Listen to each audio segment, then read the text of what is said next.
Good evening, everybody. Hey, welcome to Sunday evening and our 10th Comic Art Collector conversation. We've got one newcomer this week, and that is Fish up there in the upper left corner. So give him a warm welcome and conversation. Oh, I've got too many things going on here. There we go. Sorry about that. It's that darn poll thing. I had to have the window open for our show. I apologize. So Fish, being your first show, you get to introduce yourself because I believe Larry and Duke and Scott have all gone through this process. So tell us a little bit about yourself and your time in the hobby. Sure. So my name is Fish, which is short for Fishel. I'm not Thomas Fish. Every time I've ever gone to any show and I've asked someone, hey, how are you? I met Al Milgram at a show and I asked him if he had any art to sell. He goes, what's your name? I said, Fish. His eyes lit up. He went, oh, you're Fish? You're Fish? I'll sell you some art. I said, not Thomas Fish. And he deflated. So I'm the other Fish. But I grew up with lots of comic books. We grew up without a TV in the house for religious reasons. My dad wouldn't let us have a TV. So every Friday he took us instead to buy comics. And my childhood was spent in a comic book store with my brothers reading comic books. And then when I was older, started to have some nostalgia when my first kid started playing with these little superheroes. And I started to buy statues, things like this to remind me. And for about 8 years, I was big into statues. I enjoyed those. And then I got into graded comics, and from there, the natural progression for many people is the art, which I think is kind of the end. There's really nowhere to go after that. After that, you're broke, so there's really nowhere you can go anyways. So yeah, I've been in this hobby, I don't know, maybe 5 years, 4, 6, something like that, 5 years or so. I've been in the hobby. It started when I found a What If cover, the funny one with What If No One Was Watching the Watcher, with his dress blowing up like Marilyn Monroe. I found that on eBay one time, and I had read that book over and over with my dad when I was a kid, and I got such nostalgia I wanted to buy it, and that was my first piece. And I guess from there I've been, like everyone else, wheeling and dealing, trying to build the collection, and it's been a blast. Very, very cool. And we had some poll options tonight, and I'm having trouble getting this darn thing started. So that kind of stinks. I'm gonna have to work on this while we're chatting. But so Fish, welcome to the show. I'm glad that I didn't even know you were in a meme that we played on Dueling Dealers until till Duke let me know that you were actually on screen once before making an appearance. I think that was like 3 or 4 weeks ago. So yeah. Very fun. Just by the way, Ruben, I'm not Israeli. I've been there a couple times, but I'm not Israeli. And Fred, it was John Romita Sr. Oh, very nice, very nice. Yep. Sorry, I'm still trying to make this thing work. So guys, why don't before we get this thing rolling, any new art for any of you this week? I mean, did you have an art day that you haven't shared with anyone yet? Uh-oh, no one. I got some stuff on Dueling Dealer, but it hasn't arrived yet. Ah. All right. Well, you know what, Duke, we may have to make you go second today because for whatever reason, this thing, I've been able to create all the questions and answer, or the question and all the answers, but it's not letting me turn on the poll. So because of that, I'm going to let Larry, I'm going to let you start us off today. Do you mind? Okay, sure. My topic today is about Hawaiian shirts. No, I'm just kidding. I did have a topic in mind, but I kind of switched it off yesterday, and my topic is about conventions. I know Torpedo Convention was this week, and I know there's been small cons and throughout the country, and we still got MegaCon, Baltimore, and C2E2. So the topic is, how important are cons to this hobby? For myself, I got into the hobby, by going to a con. I get to meet some, great artists, pretty much my childhood heroes at a con itself. And I meet some fellow collectors. I mean, it really helps me with the networking. But I will say, though, I could probably survive without the cons in terms of collecting art. I mean, just because a lot of our acquisitions now are via auctions or dealer sites, or as well as CAF. So essentially today, you can actually not go to a convention and still have an incredible collection. In the last year or so, some of us have built incredible collections, without ever stepping into a con. Whereas maybe 30 years ago, the only place you can get comic art was probably at a con or looking at the Comic Buyer's Guide. So So the question is, how important are cons to our hobby? I like the networking parts, but I would say in terms of acquisitions, they haven't played a big role for me. But maybe I'm networking with the wrong folks to get better art. I don't know. So I don't know what you guys' thoughts are, Duke. I think everybody has a story where they got their first sketch at a con, and that got them rolling into maybe a page, and from a page to going addicted. So I think cons are a good gateway point for art, and I like to look at art in person. So if I can see the art in person, sometimes that has a bigger impact than it does as a JPEG, and sometimes it's the opposite. Like there was a piece on Romita Man's website that I was like really excited about, and then when I saw it at San Diego in person, the drawing was really teensy, and I didn't think it was worth it after I saw it. Right? It felt flat in person, but it looked like because when looking at it on a computer, you zoom in and everything looks amazing. But when you see it in person, you get the real impact. And so sometimes it's better. Like Derry Dodson, his art always looks better in person, and sometimes it's not better because it's not the right size, or there's some technical issues why you don't like it, white out or other things that maybe disturb you. It's like let me. I just say though, that's a good point you brought up. I will say that looking at a JPEG, you don't see all the whiteouts that someone does. As not to say that should deter you from buying it, but you want all the information. And sometimes, like nowadays, I look at art, I see the inkings, but I also just notice, hey, there's actually digitally printing underneath it. I don't notice it when I see a JPEG because they usually print out the black and white. But in terms of like printing out the subtle blue lines from a printer, I only see that when I'm in person a lot of the times. Archie made a good point. If you collect commissions in person, cons are awesome. Yep. Yeah. I'll be a contrarian. I've never really been to a con. I know that's kind of weird. Like there's one, I'm in Raleigh, North Carolina, and there's a con here, but there's no comic art I've really been super aware of. So I've built my whole collection without going to conventions.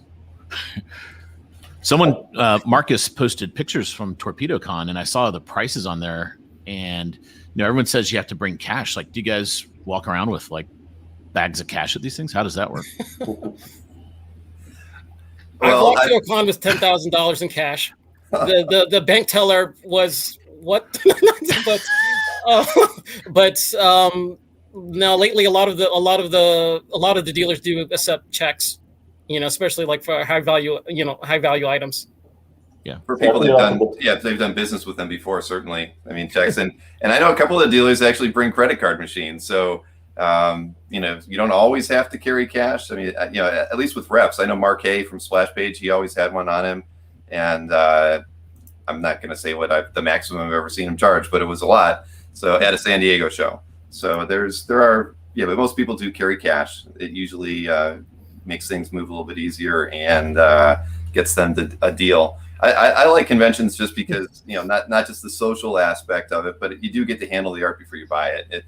There's that advantage. Like Duke had mentioned, you really thought you might want to buy something. You saw it on Romita Man's site, and then when you get to see it in person, it's smaller. It might be a little different.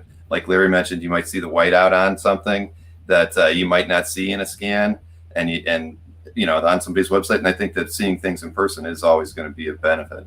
I also think that there's different types of collectors, and for me, over the last 5 years, my biggest joy in this hobby, it's been the art, but it's also been the connections and the people I've met. And the whole trail of meeting them started at cons.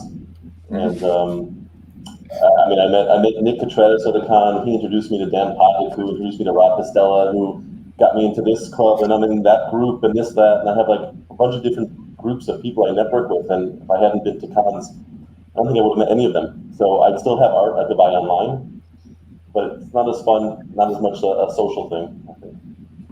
I'd miss them if they were all gone. Nope, I agree too.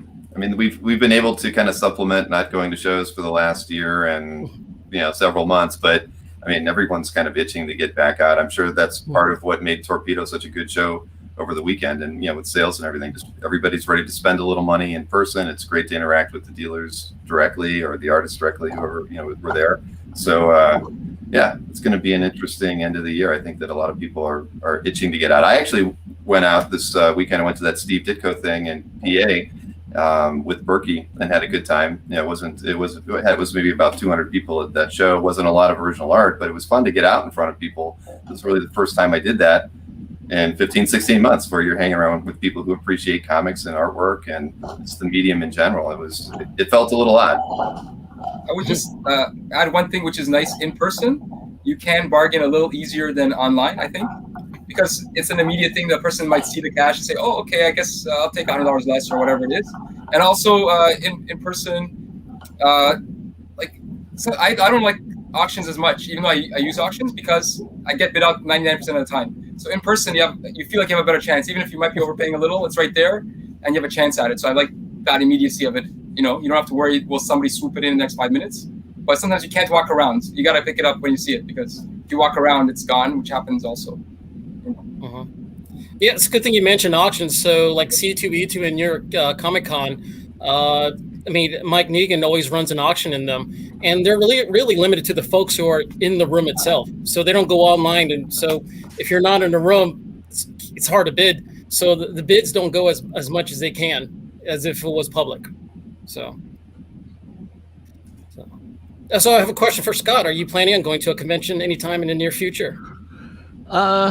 I'd like to. My schedule always aligns to not allow it. There's the universe doesn't want me to go. So there's the one in Charlotte here, Heroes Con, I guess, and they're not having it this year. So maybe next year I'll line up for it. But there's usually some kid event that I have to go to that knocks it out, unfortunately. How do you guys? So you're running around with all this cash and art. How do you secure it? What are the pro tips? Well, there are a lot of horror stories out there. Yeah, I read all this. This art was stolen at such and such con. Or just I can't tell you how many times, even at because I've worked at several dealers' booths over the years, and I can't tell you how many times people will set their portfolio down on the table, look through something, and walk away, and then literally 10 seconds later they're running back to get their portfolio because they left it there, and we didn't really even notice it. And that happens. It happens several times every show. And that's typically how you hear about the lost or stolen artwork. Like when they're traveling, there's stories of guys getting up to the rental car window to get their stuff. They lean their portfolio against the wall in front of them, do their business, turn around, walk away, leave the portfolio there. Art is gone. And so yeah, that's very, very, very common. As strange as sound, I'm more nervous about the art than I am about the cash. The cash is kind of secondary. Yeah. But I will say, if you're going to carry around a lot of cash, keep it on you at all times. Yeah. Very, very true. I think it's easy to be paranoid, but as long as you're the only one who knows, then really there's no real issue. Because if you're acting nervous and stuff, maybe there's a reason. But I think nobody's ever suspecting. If you just dress like a regular person, you don't have your Rolex and all that on you, you're going to be treated like a regular person, and nobody's going to even know. You live in Canada, not New York City over here, where the cons are. Big difference. No, I've been to a lot of American shows, so I appreciate what you're saying, though. But it's the same. I don't feel any less safe in the U.S. than any of the shows I've been to be honest. Wear a Hawaiian shirt. Is that your strategy? It's going to be my future strategy. It lightens the I mood. usually wear comic book T-shirts. Yeah, comic book T-shirts. That's my opportunity. Yeah. What are the top 4 in the U.S.? Is there some tracker for this comic art shows in the U.S. that people should consider? Well, I think Heroes is always at the top. Baltimore is at the top. New York is great because of the number of artists that attend there, and they really cater to Artist Alley. And the majority of the East Coast dealers go to that show as well. So it's, to me, those would be the top 3. San Diego is a good show to go to, but Artist Alley is pretty slim. Most of the art dealers will be there, but it's a different show. It's a lot of work going to that show, and I don't enjoy it like I did my first 5 years I went to it. The next 10 years were terrible. I don't enjoy it as much, but I still enjoy going to New York, even as crowded as it is and whatnot, just because it's just rare, to have all those artists in one room, and you pretty much anybody that you're going to want to talk to is going to be at that show. Lots of people from Europe come to the New York show, so it's a great time to meet people in the hobby that you're not going to get a chance to meet at any other show. I like the San Diego show much better than the New York show. I've been going to both every year for about 7 years, and when you walk out of the New York show, it's over. You're outside. There's construction. There's people whizzing by. It's over. You walk out of the San Diego, streets are shut down. Everyone's dressed up. Parties everywhere. You're on vacation. So I enjoy the San Diego show much more, outside of the art, of course. Right. No, I agree. If you're going to go anywhere and enjoy the atmosphere before, during, and after the show, San Diego is the best. When you walk into the into the Gaslamp district. It's just there's something going on everywhere. You can't get in for dinner until about 10 or 11 o'clock. But yeah, if you want to kind of enjoy the evening, San Diego is definitely the place to do that. And I'm sure they missed out. You know, they definitely suffered a bit as a city without having the show there last year. Yeah. Is New York at the Javits? Is that why it's like a hellscape when you get out? Yeah. Mm-hmm. Right. Well, that's the thing. But the great thing about New York, is you can pretty much go to any place you might want to eat afterwards. You're going to be able to get into, and a lot of those things are you're setting up evenings with people and you can still pretty much go out with different people, or that and maybe even an artist, a dealer, different nights. But yeah, you're going to do a little bit more walking, and but New York is cheaper to travel to and stay in than it is with San Diego. So there's that. But I do love San Diego. I'm not saying I hate it. McHale, I'm definitely going back next year. So. But I will say that if you want to meet the artists who you want to go to a convention that's focused on comics itself, I think Motor City, Baltimore, and Heroes are the three best ones.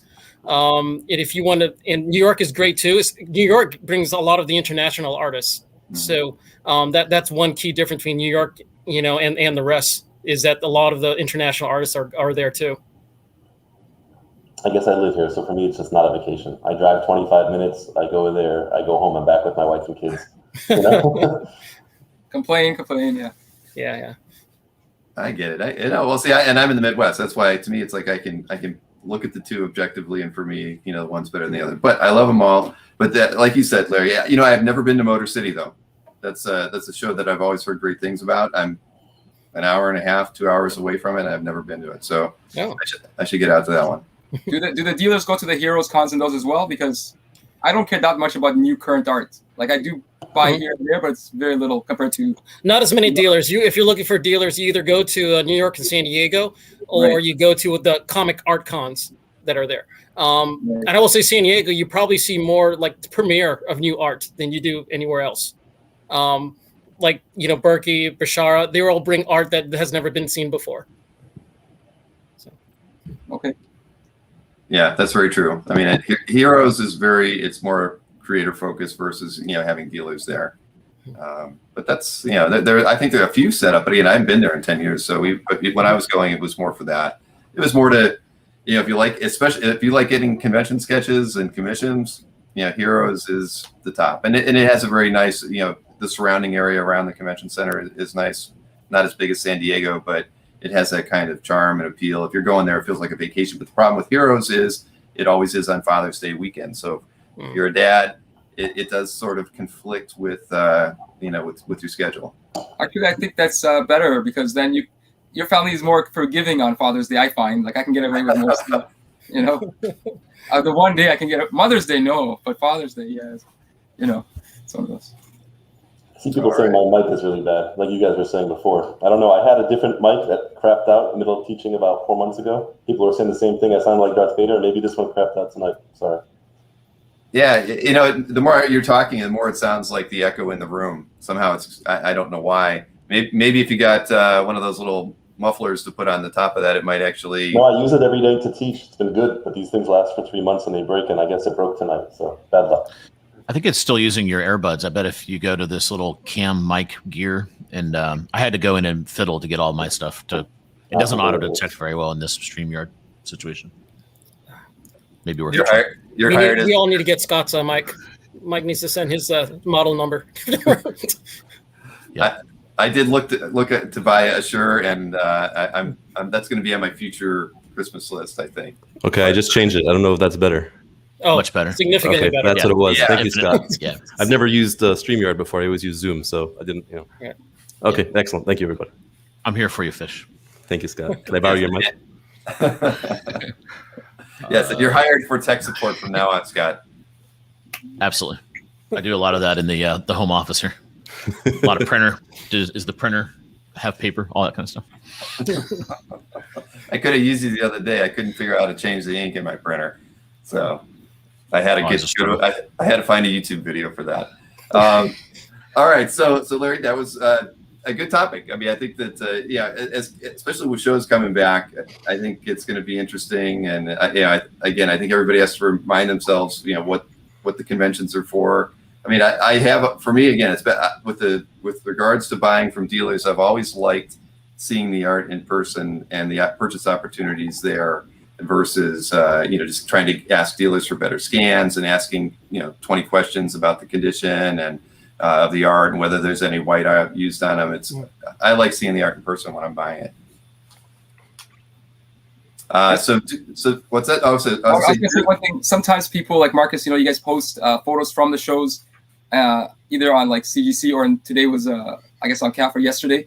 That's amazing for those of us who can't make it, because sometimes we see a piece and then we can email or call that person. And I've picked up like 2 pieces in the past that way. So I really, for anybody who's at a con and you want to post some pictures to CAF or even CGC, it would be awesome, because for those of us who can't make it, you're kind of opening a window into some secret new art that we're not going to find out about unless you do it that way. So if you don't buy it for yourself, please take some photos and stick it up. And it would really help the rest of us, When I used to be a statue collector, my wife would come with me to all the cons. We go to New York Comic Con every year because I pass by a booth. I look at the 5 or 6 statues for a second, either buy one or don't want buy one and move on. Once I switch over to art, I remember going to, I think it was Bashara's booth, and I looked through like book after book, and finally she's waiting. She's like, "You ready to go?" I'm like, "No, I got to look through them again now and see which ones I really like if I'm going to buy one. They're expensive." She's forget it. She doesn't come anymore. But it worked.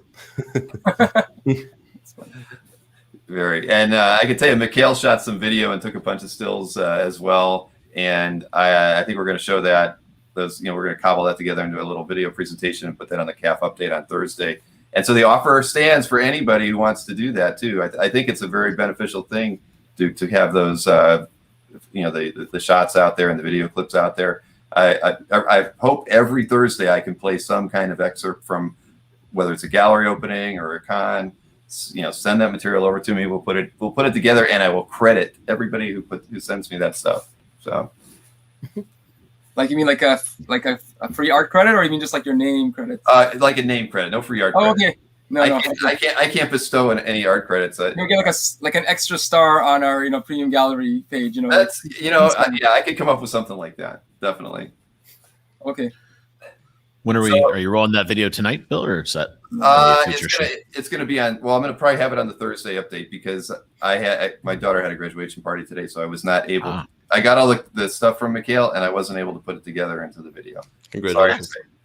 Congrats to your daughter. Yeah, she's moving on to college, so that's exciting. But Duke, I did get the poll to work. Okay, so what happened? Everybody wants to know the spouse topic. Okay. All right. Does your spouse know? So, okay, this is like a tough question because I was invited a couple of years ago, before COVID, to Jeff Singh's house. Jeff is a Toronto guy. He runs an amazing get-together. And I got to meet a lot of collectors all at once. And before that, I would only meet the odd collector. But so what's interesting is that a lot of people collect, and it's mostly men. So there's there probably are women collectors, and we've seen some here on CAF live, but there really is as a group, there's I would say 90% men, maybe a lot more. And I don't know if the spouse understands the men's collection that well. Because if I put a piece of art up before on my wall, my wife would not pay attention to it unless it was, let's say, some sexy female character. Otherwise, she's just like, oh, it's just a black and white drawing, She knew I was into comics and she knew I collect art, but never paid attention. And then there's the question of, what's the value of your collection? How much are you spending? How much of our family are you putting in danger in this collection? And my impression is that even though some people did share with their spouse, some didn't. And my question to you guys is, how do you feel about that? And the people out there listening, like, are you guys totally open and clear with your spouse, or is this something that you feel safer doing more privately? Because my impression was that a lot of guys kept it on the down low. Like, yes, she knows I collect, but she doesn't know that I'm really this deep into this hobby. So this is the question, and what do you guys think? There's a famous meme in the statue world and the comic world. I'm sure it's in the art world also that says, "My greatest fear is that I'll die and my wife will sell my collection for what I told her I paid for it." It's funny because my wife is actually I tell her most of what I buy and most of what I pay. I say most, but she's happy when I spend because then she feels free to spend. And I try to tell her, hey, shoes and purses, it's not the same. You're not going to sell those one day for a profit. This is our retirement one day, maybe. But it doesn't matter what I say. So she's like, oh, you spent? Oh, great. How much was it? She's not upset. She just wants to go spend also. But for the most part, she's in the know. Again, most part. Maureen stays on top of most everything that I buy, so or bring into the house one way or another. She's not an art collector, but she is a geek, and she's a big Doctor Who, Star Trek fan. So she appreciates everything I bring into the house, and I have to show her. That was like one of the rules: is she's got to see anything that I pick up, and some things she looks at and doesn't say anything. I picked up a piece from Nick Berrucci. His live show the Friday before last, and it came in the other day, and it was just a Thor piece, but she loved it. For me, I did it because it was a little, I bought it because a piece of charity. It was for charity. I'm like, I'm going to get something. I like this piece. It's kind of cool, but she loved it. And that doesn't happen too often. I picked up that Mike Mignola Rocket Raccoon piece. She absolutely, I'm thinking she's just going to think that's boring. She loved it. So it's like, and then a couple other pieces she just looks at and doesn't say anything and puts it back down. But, she doesn't ask prices, though. That I can at least say that. So that's like I think prices is the big issue, because like my wife, I did at the beginning, I'll be honest, I didn't really share the details of the collection, right? And so, but I came to like a, come to Jesus moment, or whatever you want to call it, maybe a year ago or a little bit longer. And I felt that I need to come completely clean with the whole thing. I mean, even though she saw the collection, and I just, it was like, here, look at this. I have this piece and I have this piece, and oh my God, I have another piece here. And it's just, there's no real distinction because she doesn't recognize artists specifically, although she knows a few. But I found that really, really freeing. I felt better about it. And if she wanted me to do something differently, then I had the opportunity to ask her. And I felt like, like I said, more at peace with my collecting, right? Before that, I was kind of more antsy about it. And then afterwards, I felt much better. So I'm just, for those guys out there, if you guys are not completely open on it, then that means I don't know if it's because you have a trust thing going on, or you just worried about being judged, because I know we're all being worried about being judged. And I just want to say, from my experience, I was like really taken aback how wonderful, the result was, because I got great appreciation afterwards. I really thought she was going to give me a hard time, and instead I got, embraced. And so it was good for me. And I wanted to share that for you guys. If you're holding back, think about sharing it, making it clear. I know you're saying no, don't do it. Your mileage may vary, everyone out there. Everyone's, well, yeah, I feel divorces. Yeah, look, but hiding it is what may perhaps leads to the divorce, right? Because if I think so, it's the hiding aspect. If you don't hide it, there's no reason to divorce, is my feeling.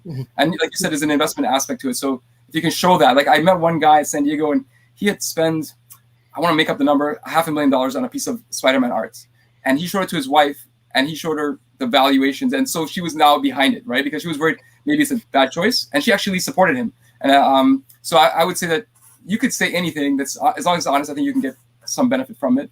I don't know if you guys have met other people like this, or if you're worried about it. But I thought that was something that was like an elephant in the room. People don't speak about it, but it seemed to be there. And I wanted to just share that with you guys. Duke, does she have access to your spreadsheet? Yeah, she can access the spreadsheet. Yeah, for sure. So the thing that I asked, I gave her the total valuation for everything. And then two different spreadsheets. No, there's only one spreadsheet. And then, right? But then I said, okay, look, if I like to get new pieces, as long as if I sell something to buy something and it stays within the confines, is it okay, right? As opposed to having to be per piece of art. So, because I think for all of us, we don't want to be told, yes, this piece, but no, that piece individually. But if you stick within a collection, because they don't really care, it's all art, right, to them, and to the non-collector, right? If you're not a collector, I don't know how you feel about that, but it's a tough conversation. But I think it's worth it, and I wanted to share that as something personal. But also, I've seen a lot of guys that don't share it. And if you're one of those people and you do have a spouse, maybe it's not a good long-term thing, but it's up to you, right? I don't know you personally, so. Yeah. My wife's been generally aware of it. And then we had a meeting with an insurance agent, and I was talking about how I need to increase my insurance on my collection. And then we started talking numbers, and my wife was way more interested all of a sudden. Right. Because you do that every 5 years, and suddenly the number is starting to get pretty big there, which is a whole nother topic that I know we've talked about, but no, it ties in. That was it tied in, which was interesting. Yeah, I think for estate planning, it's important because there's certain legalities of if estates get over a certain size, and I don't know about Canada, but here in the U.S. there's all these state rules that your state goes through probate and all these things, and it's better to take care of all that stuff before something happens versus later. imagine your wife. I mean, I guess she'd have access to your spreadsheet, but you're dumping all this art on her and saying, go figure out what this is worth and how you proclaim it to Uncle Sam. Quite true. You know how when you read The Watchmen, they have those stories like between the issues, like one of them is called Under the Hood. So James just came up with a name for you, Duke, Between the Spreadsheets, for you and the wife. Awesome. That's great. James had the best liner earlier. He said, "My spouse knows, my girlfriend doesn't." Yeah. And he was joking. Just in case she's watching. Right, exactly. But I think it's tough. I mean, I think 20 years ago it probably didn't matter as much, but today it certainly does. I think you have to be open about these things with your spouse. But I have a lot of friends who collect and are single, and they're very happy that they're single, and they don't have to worry about have this issue. So being single, there's that too. Yeah, I don't have a spouse. I don't have anything to hide. So so you might need a prenup if you ever do, right? Or who knows? That comes up. We're not. I won't tell you, but that comes up a lot. I've had a lot of issues with the collectors who are going through divorces, and they want to be able to export their data so that they can prove they owned artwork before they got married, so that it isn't part of any of the divorce proceedings. So that's come up 2 or 3 times in the last 5 years, and I've had to try to give them a spreadsheet to help them out. Now we have one with the export, but yeah, it's a big issue. So. Can you change which pieces I owned before? No. What they do with the database after spreadsheet after I give it to them, I can't say, but I give it to them in the proper manner. So I actually broke protocol, everybody. I didn't show art between these 2 topics, and I'm sure everybody. I was waiting for somebody to call me out in the chat, and nobody did. So I got screwed up because we were supposed to start with Duke. So I was so excited to get him going again that I missed it. So we're going to talk about some art now, and we're actually going to start off with Fish's 2 selections. So why don't I get the first one here on the screen because it's darn cool. So, I was asked to be on the show, and I wanted to be on the show. I didn't know we'd be talking about art. So when you asked me to put art, and not my own art, and I was looking through CAF, and I was like, I mean, lots and lots of cool art. What the heck am I going to pick? And I heard last week's show where someone's sitting there talking about how these lines are thicker and these lines are thinner. I have no art background, so I just picked pieces I liked, and I hoped that I could find some interesting information about it. So I thought this piece was beautiful. I'm a big Cosmic fan, and obviously this is Kirby and Joe Sinnott. But after picking this piece, and I was like, oh crap, I got to find something to talk about. And I looked it up, and assuming what I read is true, I read it in a few places. There's actually a lot of cool backstory to this. So this was the Silver Surfer graphic novel, which was the first graphic novel mainstream that Marvel did. There were other books, but those books were actually repetitions of things that were already published. This was its own new story, so it's actually the only one really called a graphic novel. And this was after Kirby came back from working at DC for 4 years. Kirby created Silver Surfer, and then he and Stan Lee fought a lot, and Stan Lee gave it to Buscema, and Kirby got upset, and Kirby left. And this is after he came back. This was the very last piece that Kirby and Stan Lee worked on together. After this, Kirby quit the industry. So, a lot of people thought that after he came back, he would do kind of a half-assed job on stuff, but this was kind of his goodbye to Marvel. So he actually, Stan Lee and him butted heads so much that he actually didn't even get to do the cover for this book. He took it away from him and gave it to someone else, Earl Norm, however you pronounce his name. But this was page 2, and this was also kind of like the back cover without the Galactus hand. So a lot of drama behind the scenes over here. In fact, what I read was that a director, Lee Kramer, came over to Stan Lee and wanted to do a rock opera movie in the 70s. And he wanted to do the Fantastic Four. And they said they didn't have the rights to Fantastic Four. They'd already sold it. But they had the rights to Surfer and Galactus. So he said, how about you guys do a comic first? And he wanted there to be a big female figure because he wanted his girlfriend, Olivia Newton-John, to be in the movie. So that's why they made Shalabal such a big part of this story. So this whole thing was like wasn't a repeat. It was, let's make a new story, first graphic novel, Kirby's last piece. Kirby and Sinnott, obviously a gorgeous piece also. We could talk about the art itself, is beautiful. But just to find so much backstory on this piece was pretty amazing to me. That's one of my favorite pieces on the site. It's and one of the earliest, to me, one of the earliest Grail pieces of art that was added to CAF, because this has been on CAF since 2004 in Len Callow's collection. So now, always admired this piece. It's it's a beauty, and I didn't know half of that backstory, so that's pretty cool. Assuming it's true. Chris, I like your teaching last week. I just don't know what you know about the art. You're an expert. I'm just a fan. All right, and let's get the second image up here. Okay, so this one I didn't find as much backstory. I picked this because it's beautiful. I mean, obviously it's Byrne and Austin. This is one of my favorite covers. I read this when I was a kid. A lot of nostalgia for it. It's a great storyline. They think the X-Men are dead. Really, they're off in the Savage Land. But the art is beautiful. I mean, if you think about it, if someone, I'm not an artist at all, but if someone told me to start drawing a piece of art, and if you just look at the floor over there, as an artist, would you think about drawing all these different things on the floor, like shadows from windows and this and that? But that aside, when I was, reading about this piece, I read that it's the first time they were ever called the Uncanny X-Men instead of the X-Men. It wasn't official yet until much later, issue 142. But this was the first time that it was on the cover of a book, the Uncanny X-Men. And outside of that, nothing super interesting to say other than it's just such a gorgeous piece. I mean, the use of negative space over here, where, so much of this is just black. So much of it's dark. Mignola does a lot of that in his stuff also. If you think about it, it's like half of this is just a black page, but it's shaped in such a way that it looks like figures, and it's just, it's amazing to me. Like I'm sure there's lots of line work here. I'm sure Chris could educate me on that, but for me, I just kind of see the black and then the white, and somehow it's just a beauty. I look at this and I guess I want it. It's gorgeous. Yeah, I can't remember if this was on tour with the Marvel exhibit. I know the Marvel exhibit has a lot of original art, and I know there's at least one piece from the Phoenix. I can't remember if this is in it. But I've seen some of the John Byrne and Terry Austin's cover from this X-Men run, and Terry inked it using India ink for a lot of these covers. So it wouldn't surprise me if you look at the cover, it looked like it was inked yesterday because it was all through with India ink. So it's beautiful. Yep, I completely agree, and that's in the collection of Albert Moy, and has been on CAF since 2005. So another long. Who's that? Yeah, who is that guy? Mikhail got a very interesting quote from Albert that I can't wait to show off on Thursday. So it'll be fun. But you know what? We're going to look at two more pieces of art so we can get ourselves back on track. And Scott, I'm going to kick it over to you if you don't mind. And here will be your first one. Sure. So Chris, since Fish totally ignored you, I thought I would pay a little homage to you. You got me thinking about Thing, and I was just flipping through some of the new art on CAF. I also wanted to because I collect some of the older stuff and newer stuff, I thought it'd be fun to kind of bookend the art picks there.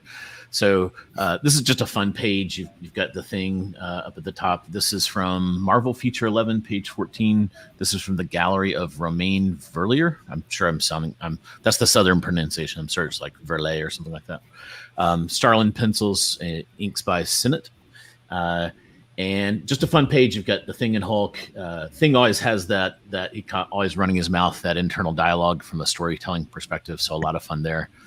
And Chris is the guru on this, but I think this is one of the more craggly things I've ever seen. Like I like his eyebrows in that bottom panel. That's good. And then kind of his fist in the upper right corner. Who's the artist on this? Sorry. Starlin. Nice. Jim Starlin. Yep. Did he pencil and ink it, or did someone else ink it? Sinnott. It's Sinnott inks. Yep. Oh, Sinnott inks. Okay. Yeah. Wow.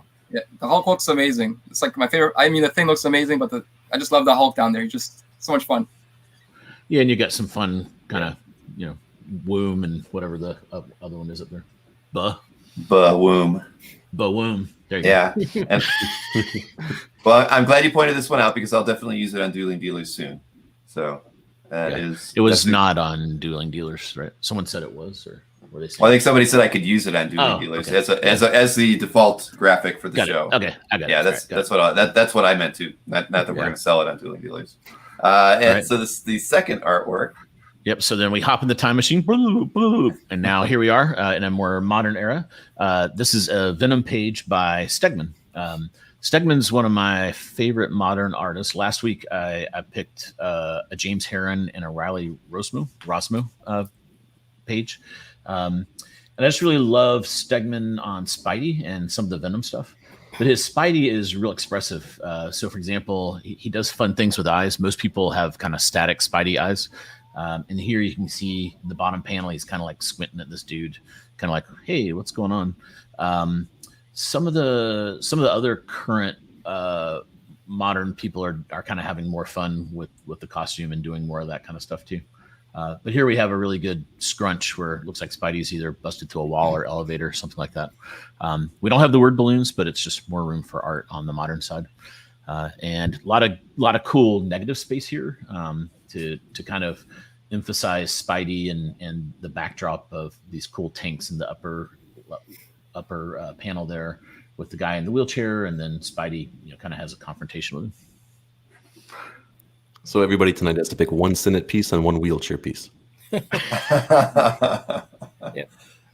Very observant. Yes. Well, we'll see what the future holds this evening. Yeah. I don't really follow modern books. Like, I'm probably like 3 years behind when I read them, but I have to say Ryan Stegman, his trajectory in terms of value just went. I mean, maybe 4 years ago you can get something for like $2,000, but now it's like Venom covers are like $15,000. I mean, it's like, I think he's probably the hardest modern artist right now. I don't know. Well, actually, Tradd Moore probably is too, but yep. Ryan's popularity just exploded in the last 2 years.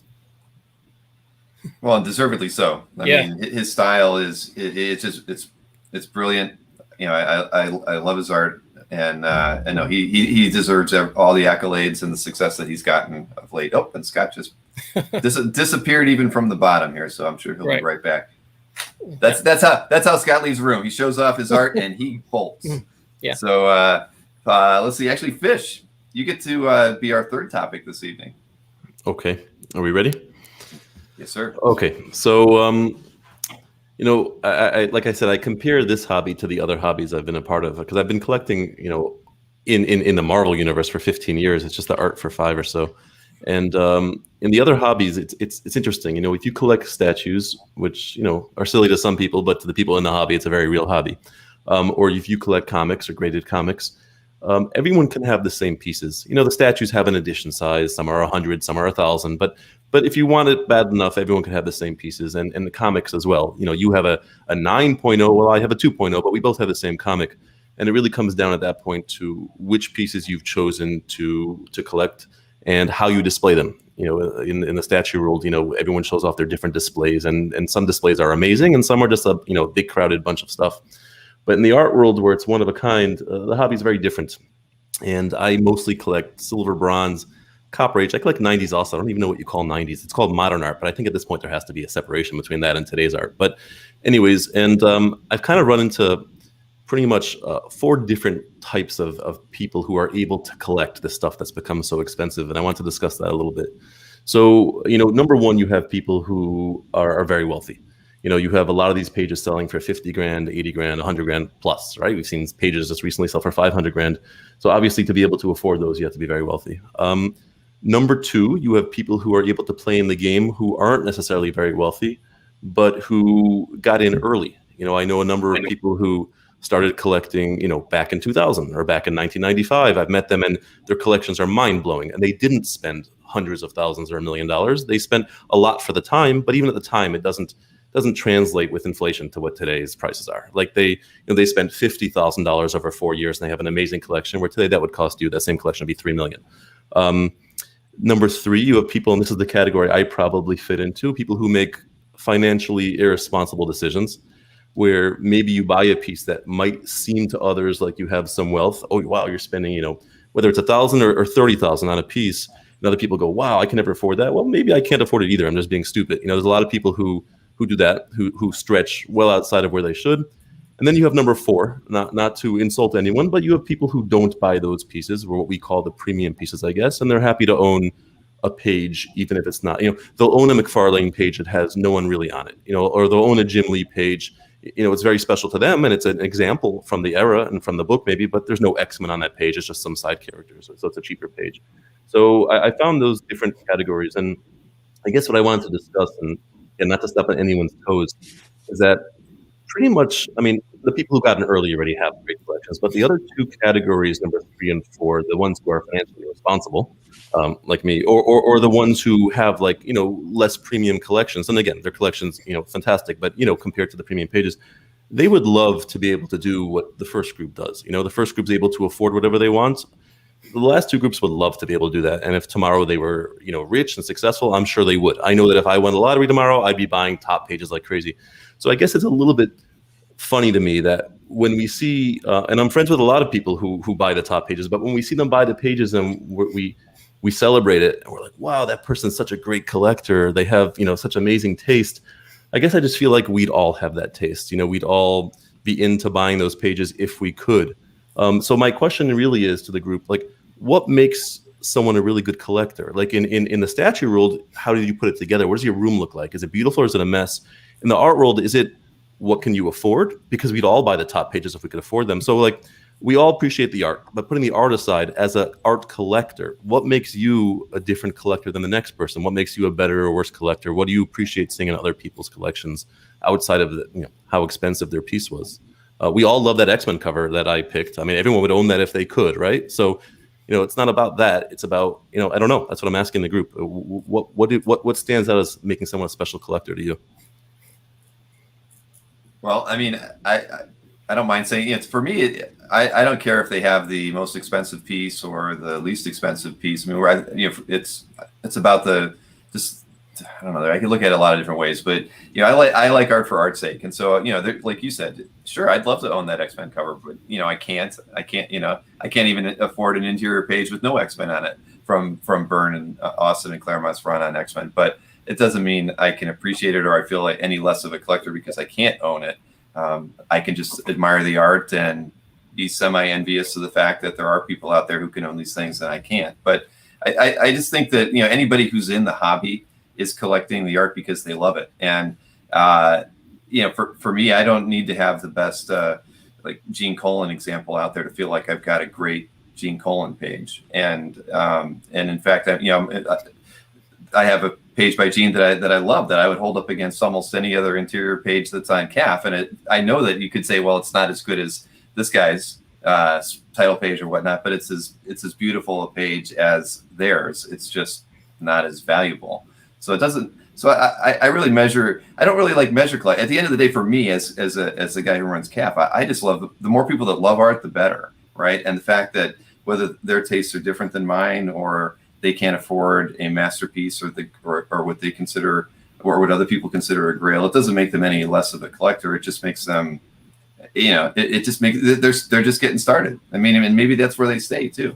I like what Rich and what Dino said, and you could combine them together. Rich talked about taste, and Dino said maximizing personal value. It's true. You see people with the same budget, and some make it go further.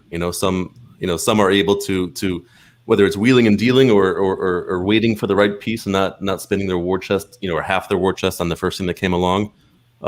It's true. I agree with both of them. That's a big part for me of what makes a great collector. I have a lot of friends who I chat with in messenger groups. In different groups I'm in, and I see some, buying certain things and some kind of holding back and then jumping on the bigger ones instead. And they're spending the same amount, whatever that budget is.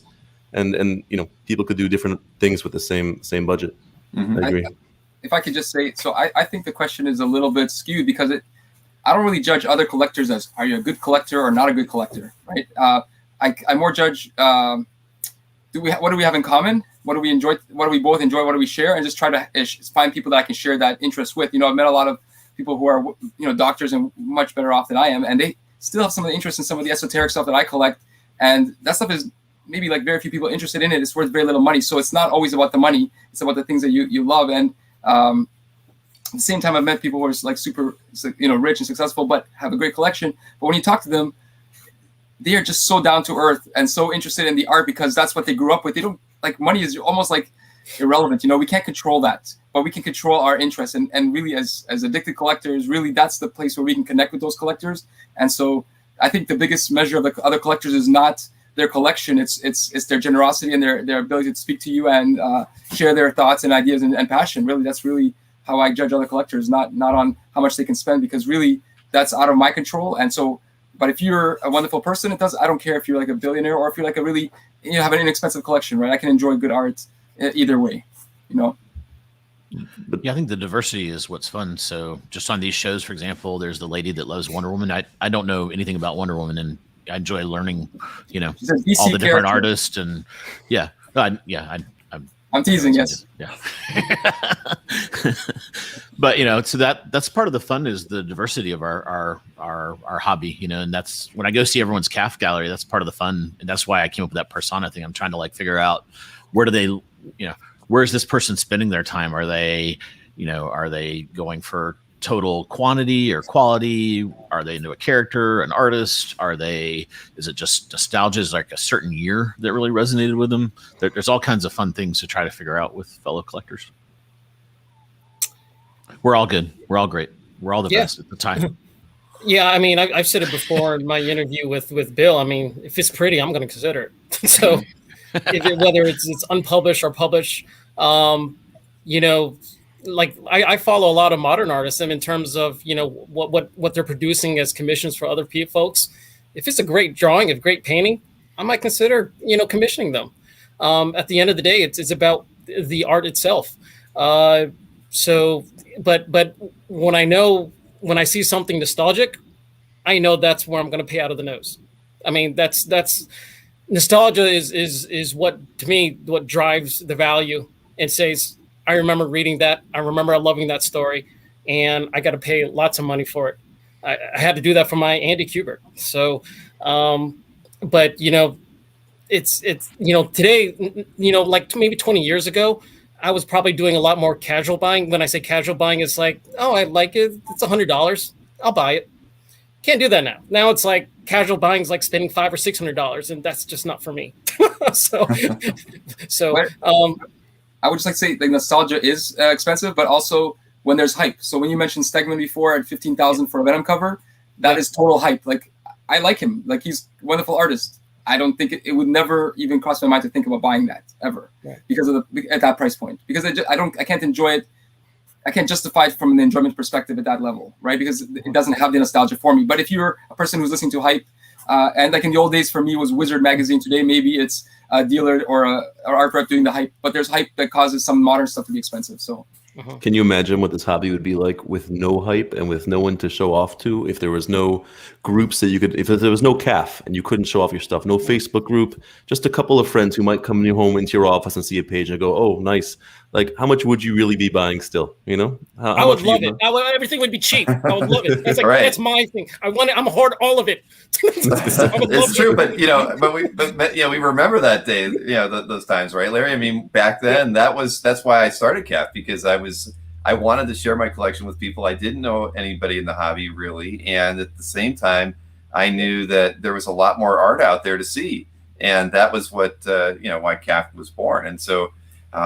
But you're right. I mean, but there's lots of different collectors that prefer that like to use CAF just as a means of showing off what they've got. And it cost a lot of people a lot of money, Bill. I've made people a lot of money, I guess. At the end of the, I made but at the end of the day, I think that I think something James said earlier was really poignant in that. Because CAF has been it's been around for a very long time. We see a lot of names that people that we've never met, but we know them by their collections. And one of the great things about watching the hobby is seeing somebody kind of enter the hobby new. You see their collection, you come back to it 6 months later, a year later, and you see how their collection has changed and how their eye has changed, and maybe the direction of their collection has changed. And I just find that to be like one of the coolest things about the hobby, because we can all grow as collectors. I feel like I'm growing every day. I'm getting a bit wiser on what I'm going to spend my money on, and my eye is certainly more honed than it was when I was starting young.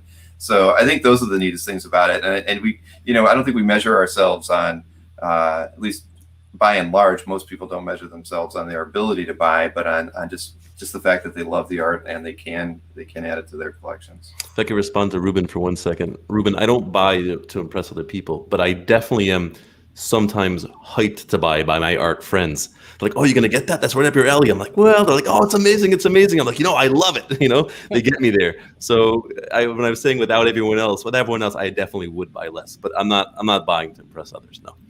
Also, I think the higher prices make us realize the differences, but the higher prices also means more art is available, because I know I've tried to get pieces of art in the past from collectors, and they would say something like, "Well, it's only worth $200. There's no point for me to sell it. I might as well hold on to it." But if the item is worth $1,000 or more, maybe people will get rid of it from their collection, and that's why we're seeing a lot of more art coming out. So on the positive side, you have a chance at something now, right? Maybe it's only going to be one piece a year, but there's more choices of art now, I think, because people are recognizing the value in it, you know? Look around at who else is here, Duke. One piece a year? Give me a break. Sorry?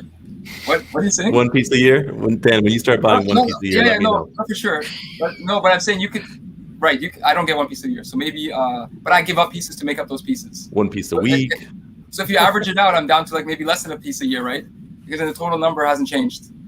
You know, I don't know how you want to look at it, but you can look at it. It would be one amazing piece a year. So if I could get to it, yeah, that would be amazing. Yeah. Don't laugh. I'm striving for two.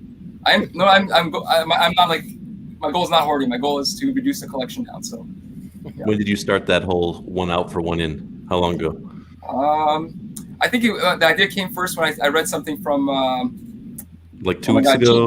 Gene Park wrote something about it on CGC a couple of years ago, and I thought that seemed like a great plan, especially as prices have gone up. That's really when they were very inexpensive. I don't think really worried about it, you know. But yeah, for sure. No, it's not 2 weeks ago. I hear what you're saying, but no, for sure, it's way more than that. I've been doing it for a while, so. Okay, not pressure, Ruben. Not pressure. I love it. It's so much fun. I love this hobby. What I'm saying is the social aspect. Just like back when Larry brought up the question about the conventions. For me, the social aspect and sharing it with other people is just such a big part of the hobby. It's not a peer pressure. It's not showing off. I don't know. I love sharing the art with people. I love seeing their art. I love discussing the art. And if that part wasn't there, the hobby would definitely be less to me. I think when you talk to other collectors, whether they're like the millions you're talking about or regular guys, you can connect to them on the art level, and that just makes everybody human. And I think that's a wonderful experience for me. And I think anybody who's met other collectors might agree with that.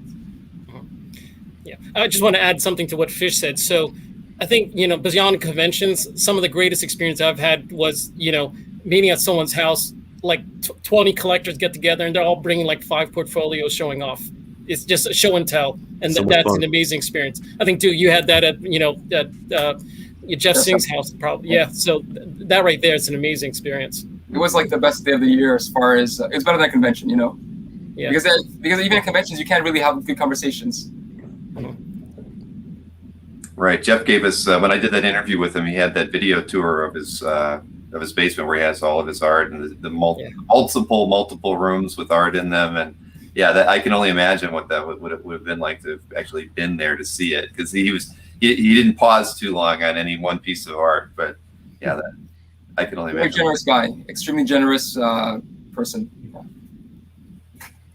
So at the end of the day, none of us, or at least, usually there's a few, artists in the groups, but none of us created this art. So really, we're just a bunch of, silly people holding art other people created, pretending like it's ours. But our connection is, we love it and we temporarily own it. And that's our only connection because we didn't create it, most of us.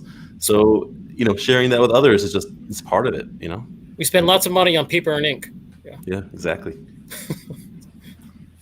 There's nothing wrong with that. This is starting to feel like a self-help group. Wait until you hear James' topic for next week. That's all right. That's right. No, Fish, good. I mean, I like the way that conversation went. I mean, it's you got us talking about some different stuff. But it all does come back to sharing. And I do, I mean, I know this is I don't mind saying that when I look at a piece of artwork and I buy it I'm buying it because I want it. And but I do think about when I get to post it on CAF, I'm hoping other people like it as much as I do. I mean, there are things in there because I still haven't posted the pieces I picked up last week, that the Ramita Junior Iron Man page and whatnot, but I haven't had a chance to scan it. But it's like it's killing me because I want to show it to everybody so they can appreciate it as much as I do. So I mean, it's because of CAF, that is something I think that most people think about. That they can't wait to share it, whether it's here or it's in a Facebook group. And you get that little dopamine rush every time you get a comment. It's true. I mean, I do. I mean, it's same. It's like sure. Well, I mean, with that in mind, like I think that's one of the reasons I don't post multiple pieces at once, because I don't buy stuff all the time. So if I have 2 or 3, I will try to separate them, because I find if you put 2 or 3 or whatever, some people put 50. It's really impressive all in one day. I don't really have time to go through each of those and leave a comment on other people's when they do that. So I think the same thing about other people, and I want them to have a chance. If they want to leave a comment, at least I'm not asking for more than one comment, Mm-hmm. Well, Marcus would definitely comment on every piece that you posted if you did it. Thank you, Marcus. You're the best. Yeah, thanks, Marcus. Really appreciate it. Seriously. He always helps me figure out like some inker or something that I can't figure out. Yeah, Marcus is a genius, and he is. I've got one of these days. I'm going to put a report on CAF that has like the top commenters, and maybe even do it by week, by month, by year, by all time. And I'm sure that Marcus would be at the top of every one of those lists. And then there's that guy who goes to everyone and just writes baller. I'm not sure who that is, but you all know who that is. Yeah. But that And I he's the can't- Confucius of comic arts. Yeah. And Philip asked, how does Marcus do that? By the way, I don't know. I really don't, Philip. Isn't his icon like a little guy from SpongeBob or something? Like, there's got to be a backstory on Marcus's icon. It's a Simpsons character, no? I don't know. Is it Simpsons? I'm totally Yeah. guessing. I have no idea. Yeah. It's a On freaky Calf. little guy. His cap. Yeah. It's like yeah. Sorry, I was actually just trying to double check what his icon was, but we should get Marcus on, and he can explain all these things. He can give us his tips and tricks on how he can post so many comments regularly. All right, but again, Fish, thank you. A good topic for your first time out. We'll expect an equally dynamic topic the next time we have you on the show. Thank you. All right, so let's see. Next art talk is going to be done by Duke. So let me get your artwork on here. And here's the first one.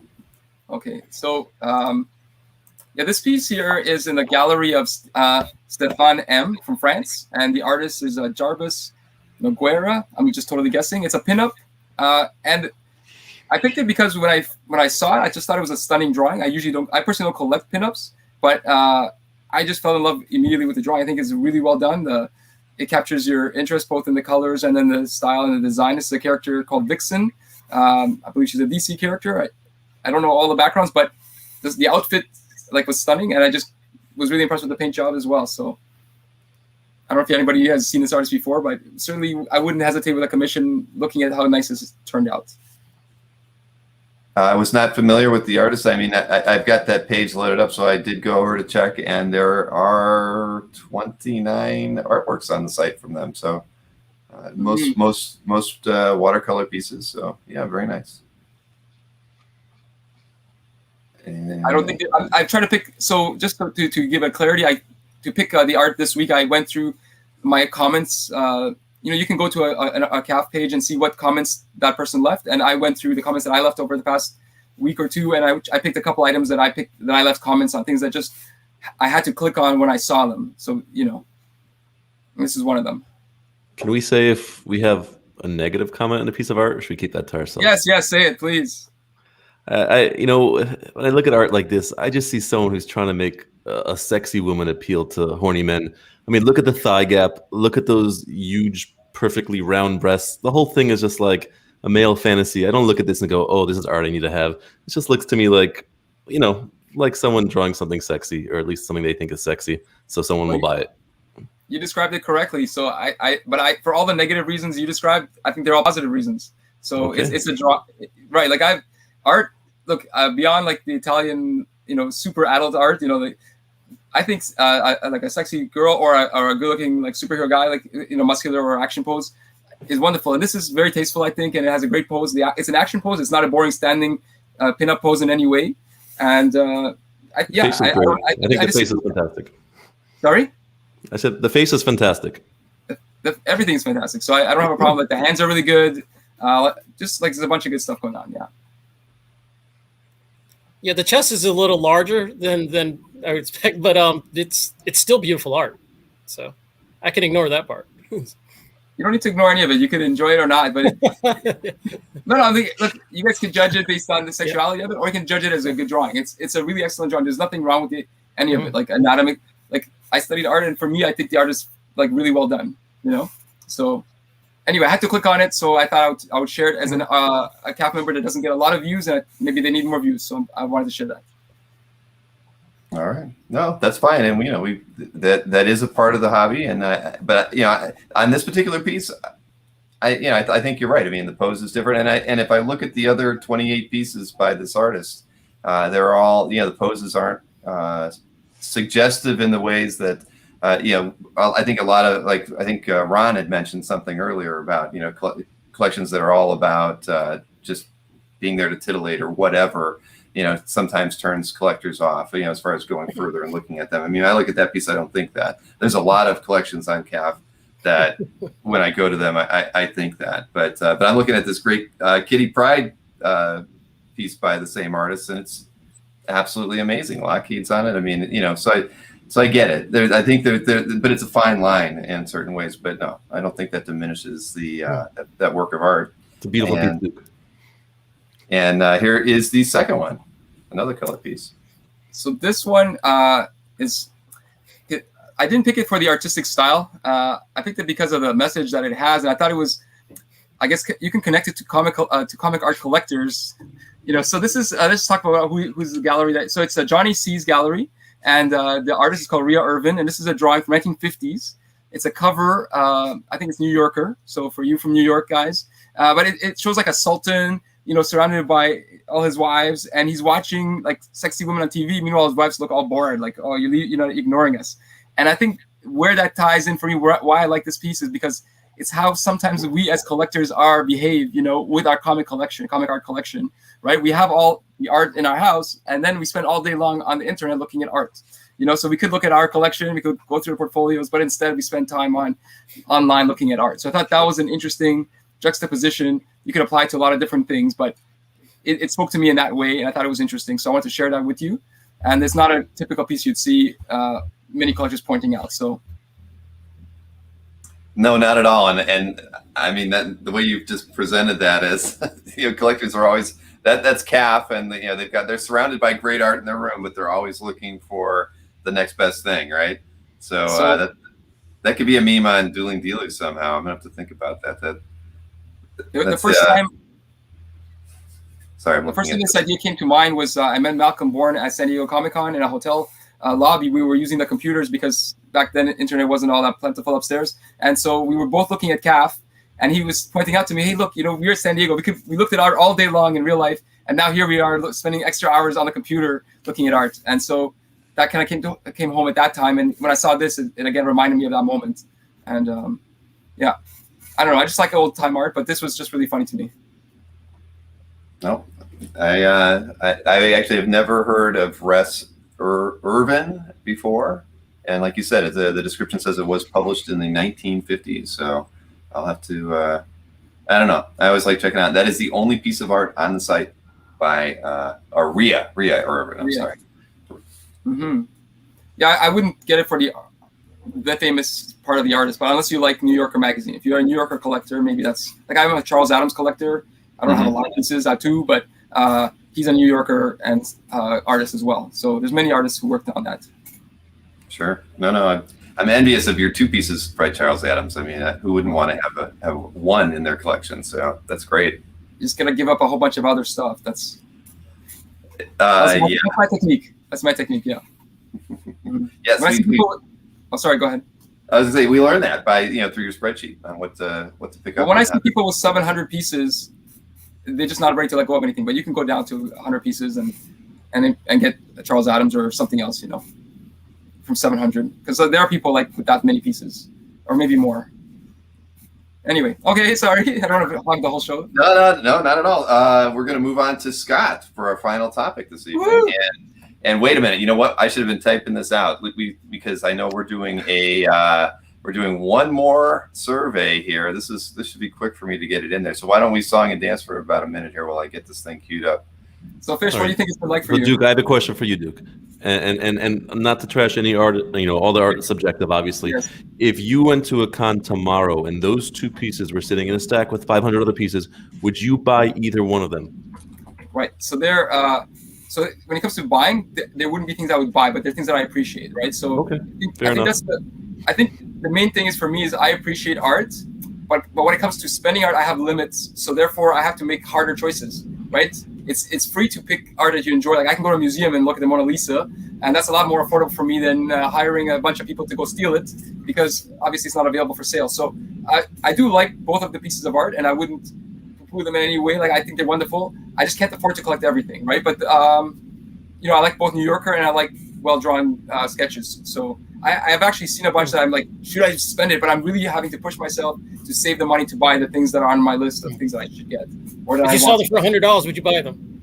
No, it's not. Okay, so you have got him, the Larry. He can only I buy don't one think piece it's of art. No, $100.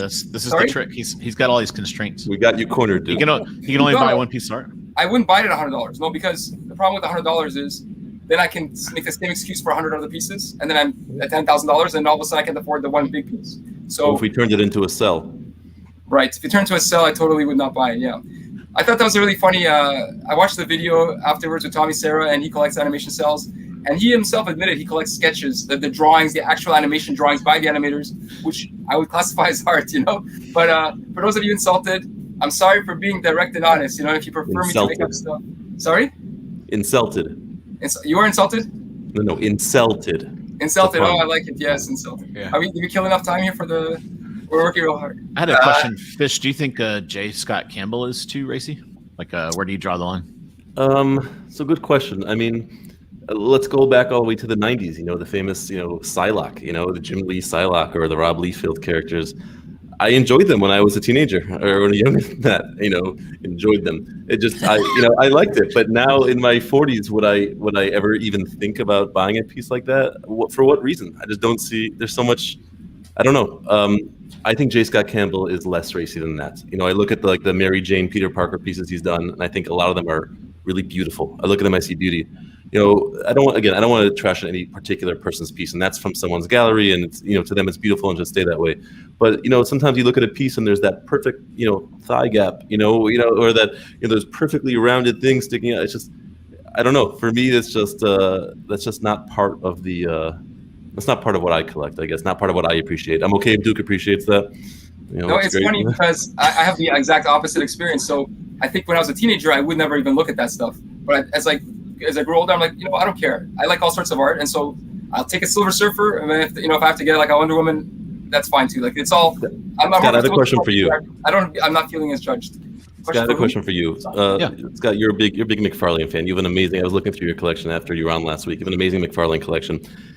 You know, Incor was saying how last week something about certain pages he doesn't like how McFarlane did Mary Jane.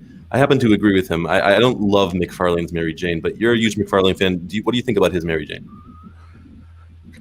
It depends. Depends on the page and the content. Like there was that one at auction where she was being slapped around, and I think Mikhail was kind of joking about that one. That one was not really interesting to me. When she's in the action, I think he does a good job with her. When she's kind of like not in the action, I think he you know, my guess is he just kind of whisk over her to get to the action, because I think he's spending time, you know, my read of the page is he's putting like 80% of his time on the action and then just kind of risking by her. It's amazing to me. I find McFarlane, along with Jim Lee, to be the most beautiful art of the 90s. Like you look at them, it's so visually appealing, but his Mary Jane was never pretty. I don't know why. It just always looked weird to me. You know, you look at anyone else's Mary Jane and she's like, oh, she's gorgeous, you know, but his always looked kind of weird to me. I don't know why. Do you like his Wanda in Spawn? You know what? I don't remember that enough to answer you. I remember Spawn. I remember Violator. Yeah. I don't remember her. Yeah. You know? Okay. I'll admit I don't read Spawn. So. Do you collect his Spawn? I actually did see. I probably like the first 10 issues, but never had any interest to read after the first 10 issues. Yeah. Marcus, good line. So. Yeah, the J. Scott Campbell MJ is definitely greater than McFarlane's for sure. Yeah, even the Romita MJ, you know? Yeah. Romita's probably the best one. And hey, I've been watching the poll, and I think it's finally it can be settled down to artist focused collecting has barely beaten out the strategizing for a big auction. Strategizing. Yes, I see that now, and I copied that out of your spreadsheet, didn't I? I didn't even read it. I just was like number one. You're going so fast. Yeah. Yes. Sorry about that.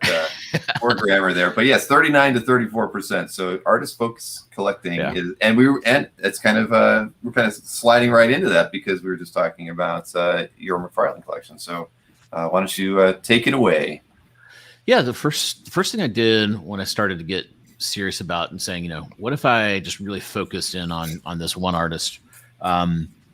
so researching everything he had done and building a spreadsheet. So like Duke did, he has his spreadsheet. And then, so that's step one. And then, what you realize when you do that is, even though you're looking at one artist and it's a big task, right? So there's a lot of stuff out there. So you need to think through, well, how am I going to prioritize this?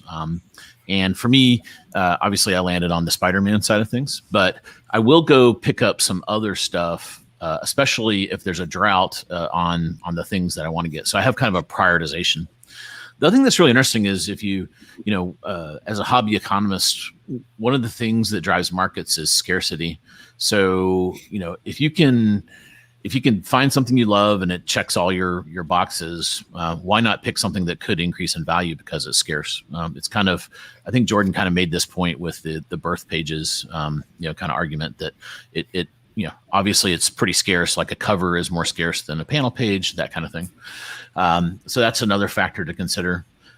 So in the early days, I would build my spreadsheet and then use CAF to go figure out where all the pages were. And then what you realize pretty fast is a lot of the pages just have never been seen before. Who knows where they are. So I'll just give you some math, just kind of like make this interesting. So if we took McFarlane Amazing Spider-Man, there's about 22 pages per book, and there's 28 of those issues. So that's 616 interior pages and 28 covers. By my best guess, about half of those have never been seen over kind of the 20 or 30 years that I've been doing this. I don't know if they're sitting in his collection.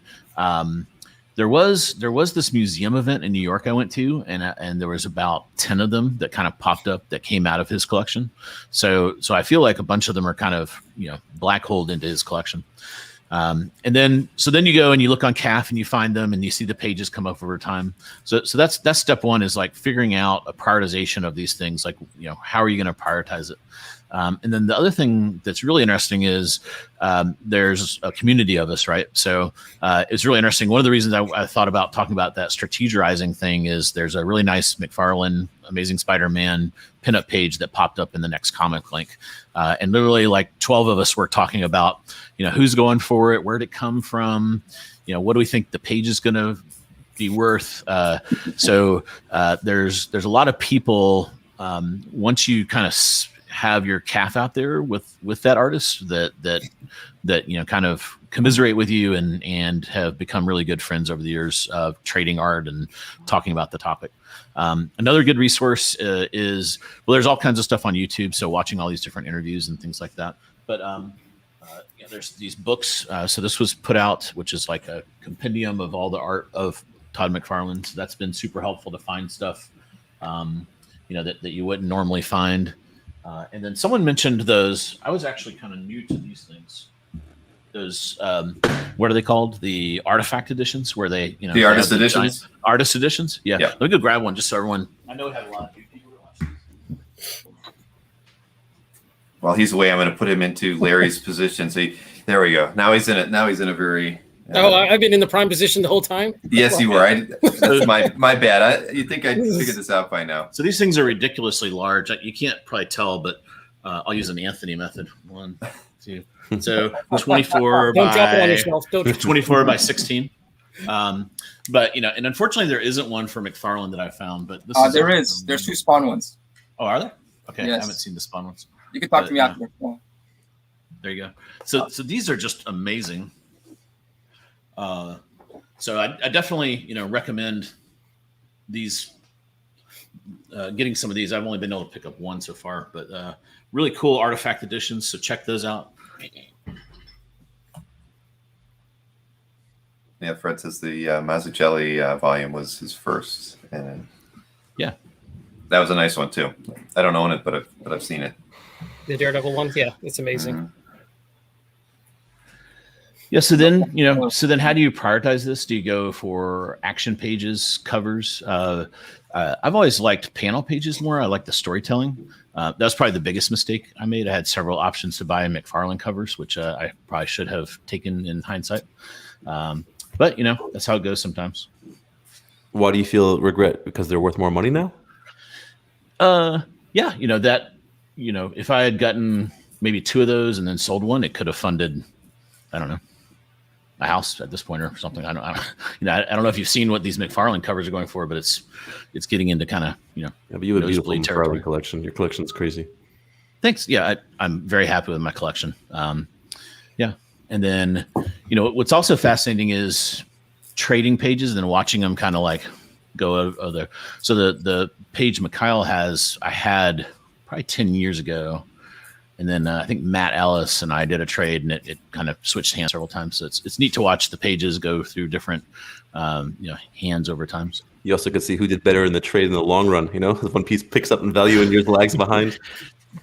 Yeah, it's been interesting because the Spider-Man title has really lagged the Amazing Spider-Man, which makes sense. But I like a lot of times I'll like the Spider-Man pages better because they're bigger, and then the art is kind of richer. It's got more dark space, and because he was kind of untethered, he went like a little crazier, which I like there. I think over time they're starting to balance out, though. I've seen the delta has definitely kind of shrunk over time. So Chris says we're muddling the artist collecting into character and title collecting. It's probably a little bit right, but yeah. There's an artist, you have multiple characters, so you have to kind of think about the prioritization. That is very true, right? Especially if you're trying to get good examples from the titles that you are most interested in by that artist. I mean, that can definitely, you figure probably they're going to be the same titles that other collectors are going to be hot for. I mean, there's lots of different examples of collectors who really focus on a particular artist, and in some cases, those that in doing so has created a market all by itself. I mean, I'm not going to name any artists or titles, but you could look at Mike Berkey and with his Romita art, right? I mean, he loved it. He bought a lot of it. It made it scarce, and it eventually drove the price up because he loved it so much and owned so much of it. And there's nothing wrong with that, but that's an impact on the hobby. I mean, I've seen other collectors with different artists that on particular titles that just kind of monopolize that area, and and it's good in some ways and bad in others, right? Because it drives the price up for certain artists and titles that many of us would love to collect and can't.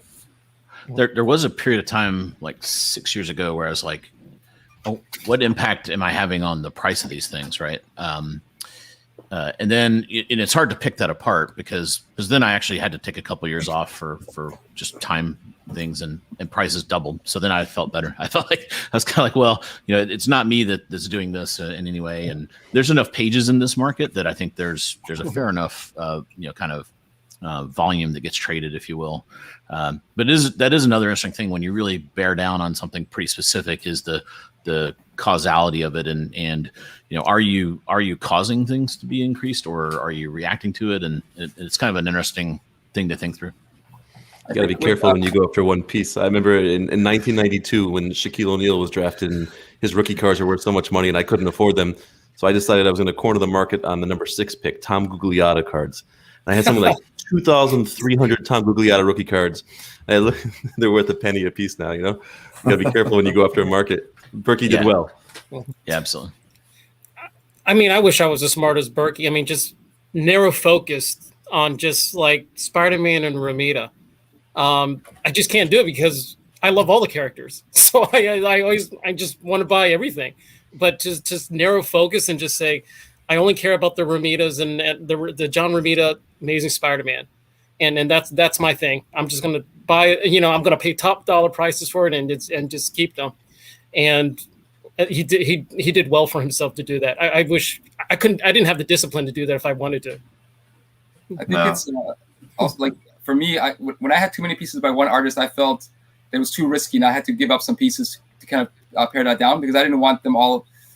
I know at one point if I have to get rid of any, I don't want them appearing at the same time. There's too many of them, and I felt like all my eggs were in one basket. So I tried to on purpose to keep my quantity of any one artist down to maybe preferably less than 5 pieces. But I have some that almost 10 pieces, and I would like to bring that down eventually because I think for me that's just too much of any one artist, right? Because my taste is so broad. And I would not be comfortable having all one artist or even, 1 or 2 artists. I think it's just too narrow for my taste.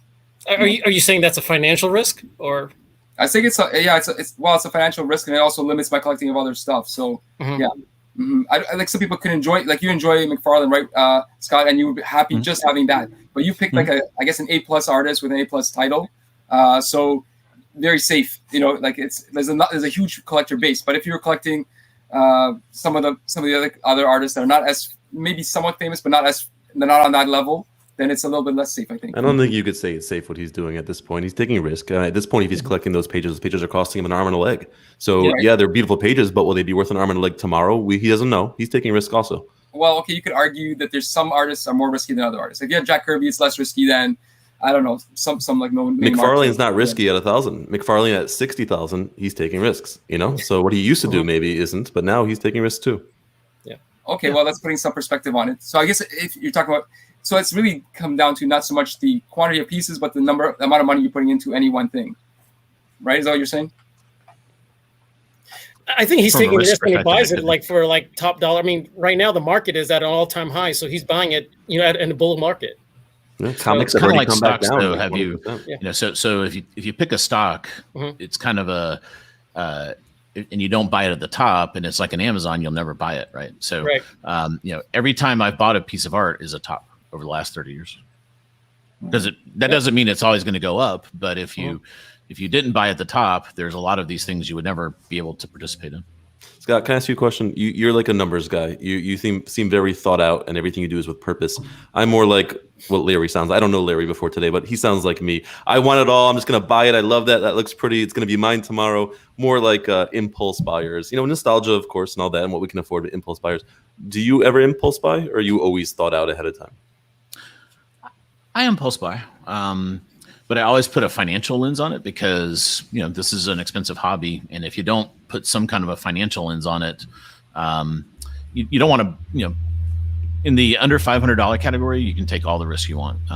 Over then, you know, I think the fiduciary responsibility that I take on personally is, do I think this is going to increase in value or at least hold its value? And then, you know, and then making those predictions over time, you get better and better at it, right? So, for example, something, and Dino seems to track this probably even closer than I do. If you bet on an artist that's on Amazing Spider-Man, that's way lower risk than even if he leaves Amazing Spider-Man. You know, that puts a halo effect on that artist that is going to protect your financial investment. The folks that Felix carries seem to, and I don't know the causality of that. I don't know if he's just, you know, we could talk about that another time. But, you know, those seem to be a relatively safe bet. Now, a lot of them have been on Amazing Spider-Man too. So there's, you know, or one of the ancillary books. So those are some of the factors that I take into consideration there. Yeah, absolutely. But I may discover that I love it, and then I kind of try to run it through a financial kind of thinking of like, am I, you know, how's this going to work out for me? And, you know, kind of tying it back to my original thing, when I made this spreadsheet, and then I guess Derek asked a question on this too. You know, you write the spreadsheet and you're like, here's what I'm going to focus on. Well, then like none of that comes up. So then you're kind of sitting there and you're kind of like, well, you know, what do I do? My number one was Venom, you know, any McFarlane stuff with Venom, because he kind of co-created, this is controversial, but I think he co-created the character. So I ended up getting a fair amount of that, but it was, you know, it was few and far between. So then I had to kind of like go down the stack and get some other stuff. But yeah, but then I'm always checking, and having done this for a while, over time, I write little notes to myself and I go reflect on them and say, all right, in 1992, it's 2002. I thought 10 years ago, this would be good. I was right here. I was wrong there. Like I totally missed covers. And I know some people were maybe reading that the wrong way. That was just me being hard on myself for a weird, bad prediction. You know, I still love my collection and I'm happy I did it, but it was kind of interesting. I was like, well, I really got that wrong. You know, I would never have guessed those covers would have taken off like they did. I probably underestimated the scarcity value is kind of what it was. But then, you know, I got a bunch of other bets right. So I think it's kind of, you know, interesting. I get enjoyment out of that aspect of the hobby as well. It doesn't drive me, but it's kind of a fun filter to put on top. Yeah, Ruben, why are you being so hard on us, Ruben? Ruben's salty tonight. Yeah, he's the best. Ruben. I love Ruben. He's tough tonight. He's not so. This is everyday Ruben. But actually, I think the other factor outside of money, I feel like if I have too many pieces by one artist, it's like I'm hogging that artist, you know, like the work of that artist. And so if you have say too many pieces by one artist, I feel like you're hogging that artist, and at the end of the day, it just doesn't let enough people to have that art. There's exceptions. Some artists are very, very productive, and they had like thousands and thousands. Like you just mentioned, McFarlane has, was it 600 pages of Amazing Spider-Man? So that's not bad. That's not a small number. And if you add those other things, it's harder to hog something like that, I think, if you have a long run as an artist. Right? But today, some artists don't have those long runs anymore. So you might be hogging an artist if you're getting everything by that artist. And I don't know if that's good or bad. It's just that's the way I see it as a factor, to avoid hogging any one artist and let more people share in that. Right. I mean, I can tell you, I was always angry with Gary Land for his Paul Smith X-Men collection, for instance, and I gave him crap for it all the time, and it didn't free up a piece for him to sell to me. And to this day, I mean, he collected a lot of Excalibur, right? And he did finally let some of those things go. But yeah, I mean, it for me, it sometimes people can control a niche like that, and it does drive prices up. And I think somebody said, well, what if you start selling them all, or not him, but if something like that were to happen, what if we were to put half of them on the market? Would it really drive the prices down? Not really, because there's 50 of us out here that have been dying to get one for the last 20 years. And every time we tried, he outbid us, which created a market in and of itself because of his passion for the Paul Smith X-Men art. And yeah, I mean, you look at it, and I think that, I would pay top dollar to get a good example if I could. So does the idea of hoping to outlive those people come to mind at any point? Like, well, I hope I outlive them so that their family puts it on, auction and heritage. So I'm still alive at 90 and I can buy it, that someday. Does that ever come to mind, Bill? Do you hope to? I don't want any harm to come to anybody. No, outlive. I didn't say for the person to die. Well, right. Maybe they have a major purchase that they need to do, and that'll provoke him to sell a few pieces. I mean, that would be nice. But I know the line will be long in that particular instance. Just to get an example, I mean, what was that Paul Smith page that sold on Heritage recently? What was it, $18,000? I thought it was pretty average, right? I didn't really like it at all. I'll be honest truth. Probably the worst page in the book. I don't know. It was terrible. And if that's what the market is today, I mean, I don't know. Maybe I'll never be able to afford it. I'm just dreaming at this point. So Duke, first you talked about hiring people to steal the Mona Lisa. Now you're talking about outliving other collectors. Kind of scary guy, Duke.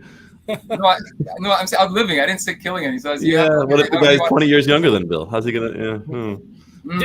Duke, do you have any 10 pieces from any one artist? I think the most I have currently would be Terry Dodson. I think I had as many at McGinnis, and I got rid of some of those, and I'm down to my favorites in 4 or 5 pieces.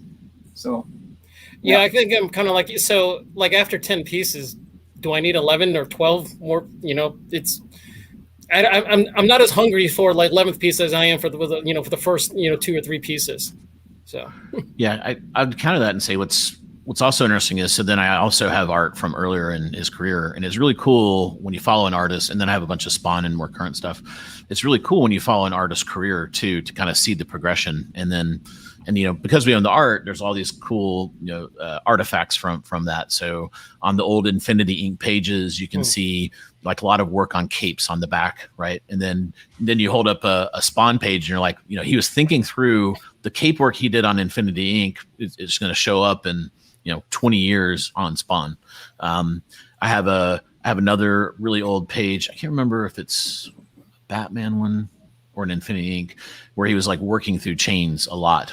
And, so that's kind of one of the fun things about collecting a certain artist, is seeing their progression through their career and seeing some of those, because I have the hindsight is 2020, I can look at some of those really old pages and it's pretty fascinating to watch them work through that stuff. But I enjoy that. Scott, what I was shocked by when I looked through your collection is some of your McFarlane pages you've had for a long time, right? Before they were super expensive, but you're still the guy buying them at auction for record prices. Like I saw a couple that just sold, and I saw them in your collection, and I know people like I happen to love the old Jim Starlin Thanos stuff, and the people I try to get them from, the old timers in the hobby, they're not buying them at today's prices. Like you don't really see that too often, where someone had them from before when they were cheap, and they're still paying today's crazy prices. That's you. I mean, you just love it. I'm in a different place, in my life, so I can do that too. So I've been, fortunate to be able to kind of hang with the hobby, and I don't do everything, so I'm very selective. So I would say maybe 10% of the stuff that kind of comes through. It's great. Yeah.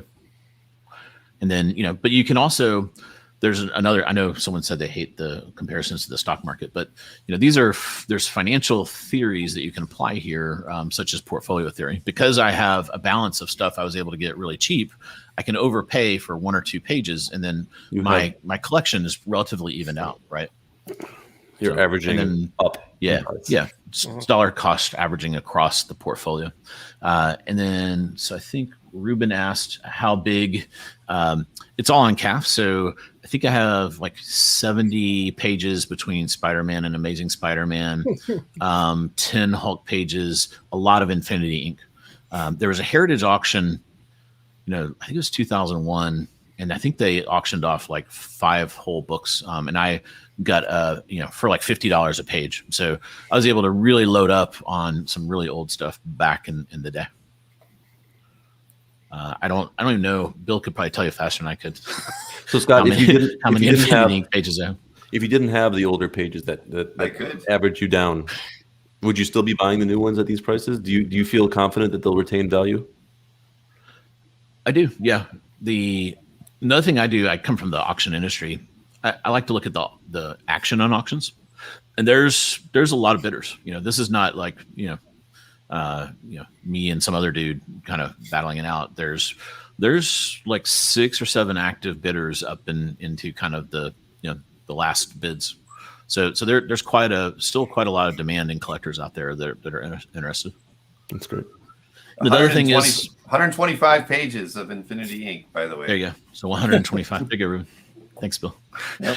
Always fast with the SQL queries. So you decided like 20 years ago, McFarlane is your guy, or when did you decide? 1992-ish. Also, like when he was at the height, and you're like, I'm going to collect this guy, and that's it. I don't really need to look anywhere else. Same year I was getting the comics, art. and then I realized there was original art, and I was like, I realized I was a doofus for buying the comics, right, and getting all the variant covers and all this junk, because I would always go buy them for $10 and then try to sell them, and they'd be like, I'll give you 2. And I was like, wait a minute, this is like this super exclusive variant cover, until the grading came out. Now the grading has created kind of the scarcity, right, or the perception of scarcity. And that market is just like, I don't know if you guys follow that, but it has gone kind of bonkers. I hope a lot of that spills over into our hobby to some degree. Yes, it'll make prices more expensive, but remember, we all have collections too. So you don't mean both ways. You don't mean grading. You don't mean grading in our hobby. I don't want grading. I want the financial investment that's going into graded comics is probably 1,000 times bigger than our whole hobby, maybe 2,000, I would guess. I don't know. There's some data out there on it.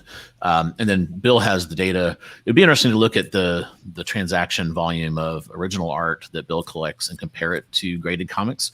I would bet it's easily 100 times, if not 500 times more. It surprises me more that money actually doesn't splash into our hobby.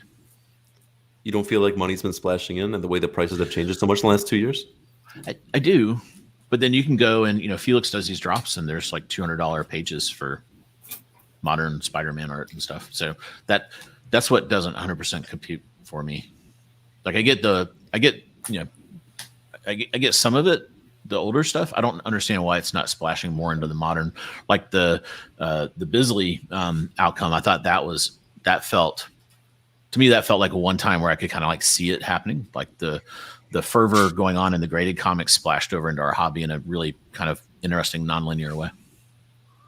I think in graded comics, it's the keys that are worth money, and then the rest of the stuff is nobody cares. And I think it might be the same with art, where certain key art or key artists, or they will also go crazy, but the rest of the stuff won't. So that's why you'll see the $200 page and you'll see the $15,000 cover, and they don't really kind of go together.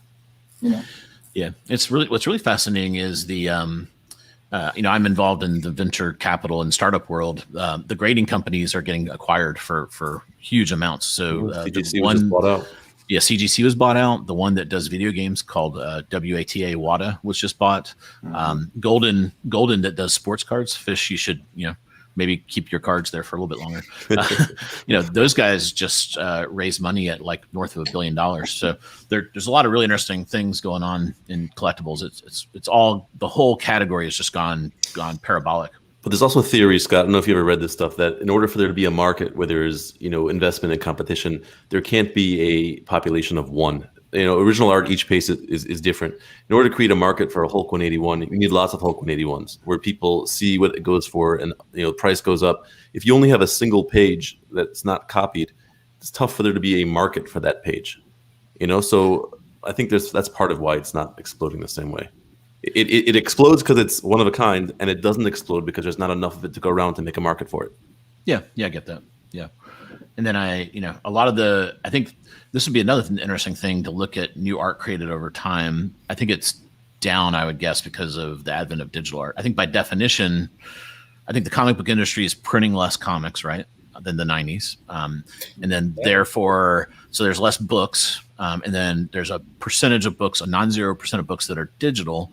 So therefore, I think our supply is kind of, the supply is being tapered off over time. And that's interesting to think through. I could kind of talk myself out into that being either bad or good. It's kind of hard to know. So the supply goes down, the value should go up, the scarcity goes up. But then we need new people coming to the hobby, right? We need someone that falls in love with a comic book today. And if that's digital and doesn't have original art, then that person probably won't come into our hobby. So then we don't have the demand. So I worry what it's going to do on the demand side. My kids don't read comics. I know a lot of people's kids do, but my kids love the Marvel movies. During the pandemic, we went through 22 movies. They're diehard Marvel fans. They've never touched a comic, and I have plenty of trade paperbacks that they could open, reader copies that they could read. They don't read them, and I just feel like the reason there's less art is not just because it's gone digital. I don't think the art is being read today like it was. Obviously, in the 90s they overprinted, but even the 80s and before that, I think it's different. I think that anyone who collects these days is scared to spend big bucks on something nobody wants to be the last one holding the bag, right? So we're all a little bit scared. Is the next generation going to want this also? So when we see someone new come in, we're happy, but it's hard to judge. I don't know, maybe you have metrics for how many people are coming in versus how many people were already here. It's a little bit scary when you spend a lot of money. I think the auctions are the best indicator for that, right? They wouldn't be having record sales if there weren't record buyers. So all the data that Bill shows to me indicates the hobby is very healthy. We haven't seen some kind of a tip over. Yeah, you're seeing the 90s kids like me finally have money. But the question is, are we the last ones? Yeah. We'll see. Yeah, we won't know. I mean, if it's taken 30 years to get here, or 25 years to get here, so it's gonna take some time. But I can say I'm not aggressively seeing like CAF grow as far as like new collectors. I mean, and using the site in the way that a lot of people do. I think that has tapered off a little bit over the last few years, and I guess we know that's social media, but that's one of the things I have always been waiting to see in the last 14, 15 months as we've seen the hobby. The prices explode and everything. I was expecting to see a large growth in the number of new CAF galleries, and I really haven't seen that. It's kind of been slow and steady. So I found that to be interesting. But I still run into collectors today who don't know what CAF is. So I don't know what that really means. But I was expecting a big leap in new collectors using CAF, and that's not something that I've seen over this short period of time. I mean, could you do a survey? Are you able to do surveys the way you did the question for tonight on CAF? Is that a function that's available?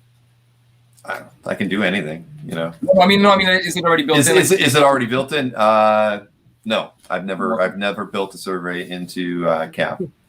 Oh, okay, because it'd be interesting, like as a funnel to find out. I know, like a lot of websites use funnels with questions that people use, and then that leads them to their website.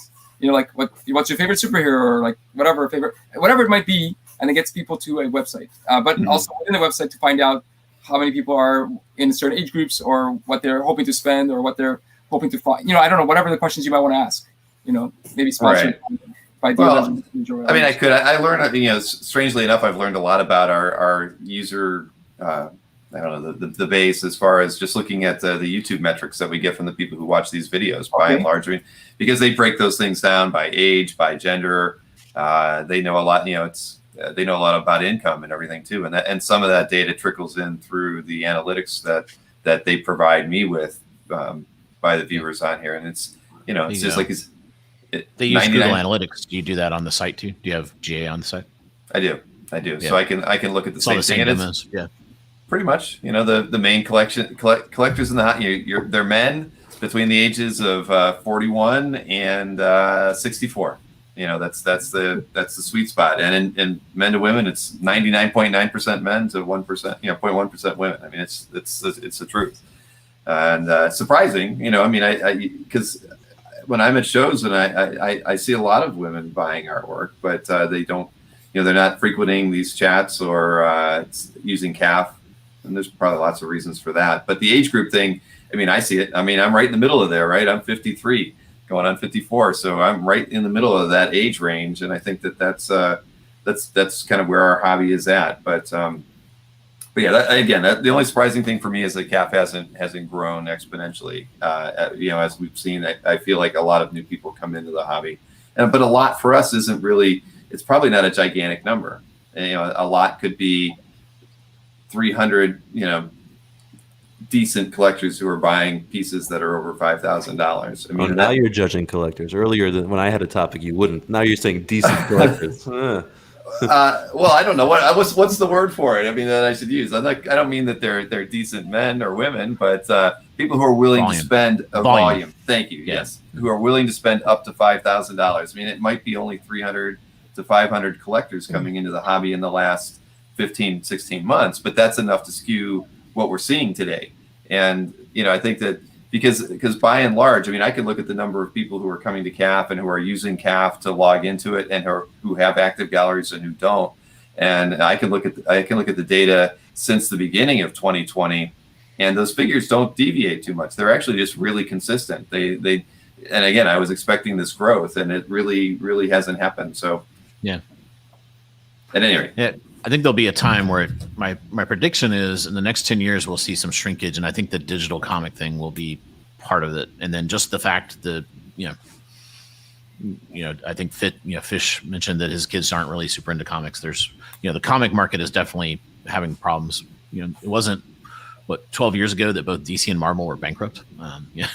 So, and I think Marvel has got a happy family at Disney and they'll be fine. But I think DC still struggles with their financials. I think they came out of bankruptcy, and then the distributor is in bankruptcy, right? The Diamond, I think they're either in or just out of bankruptcy. I can't remember. So just like as a question, I don't know if comics has to be the only funnel to get collectors in, right? I think movies can get collectors in, just like TV shows can get collectors in. And I know, lately, I think with comic art, you've seen, if there's a movie of this character, for some reason there's more heat on that art. Is that only within our current group of people, or is that because people from the outside who see those movies then jump on it as well? Like, what is the cause of that? Because every time there's a new Marvel movie, that character becomes, the art for that character goes up. So is it just because the collectors start to value it more, or is it the new collectors as well? As a Thanos collector, I'm still waiting for my Thanos art to get cheaper now that the Thanos storyline is done. It hasn't happened yet. No, but I mean, it became popular before the movies? Yes. Before Avengers 1, Thanos art? Yeah, the Starlin Thanos art's been popular a long time. Google kind of cornered the market early on. Yes. Well, I know that Starlin is a popular guy, and the death of Captain Marvel storyline and so forth was huge in the 80s, but I just wasn't sure if it is at the same levels today. Would you say it's the same, or?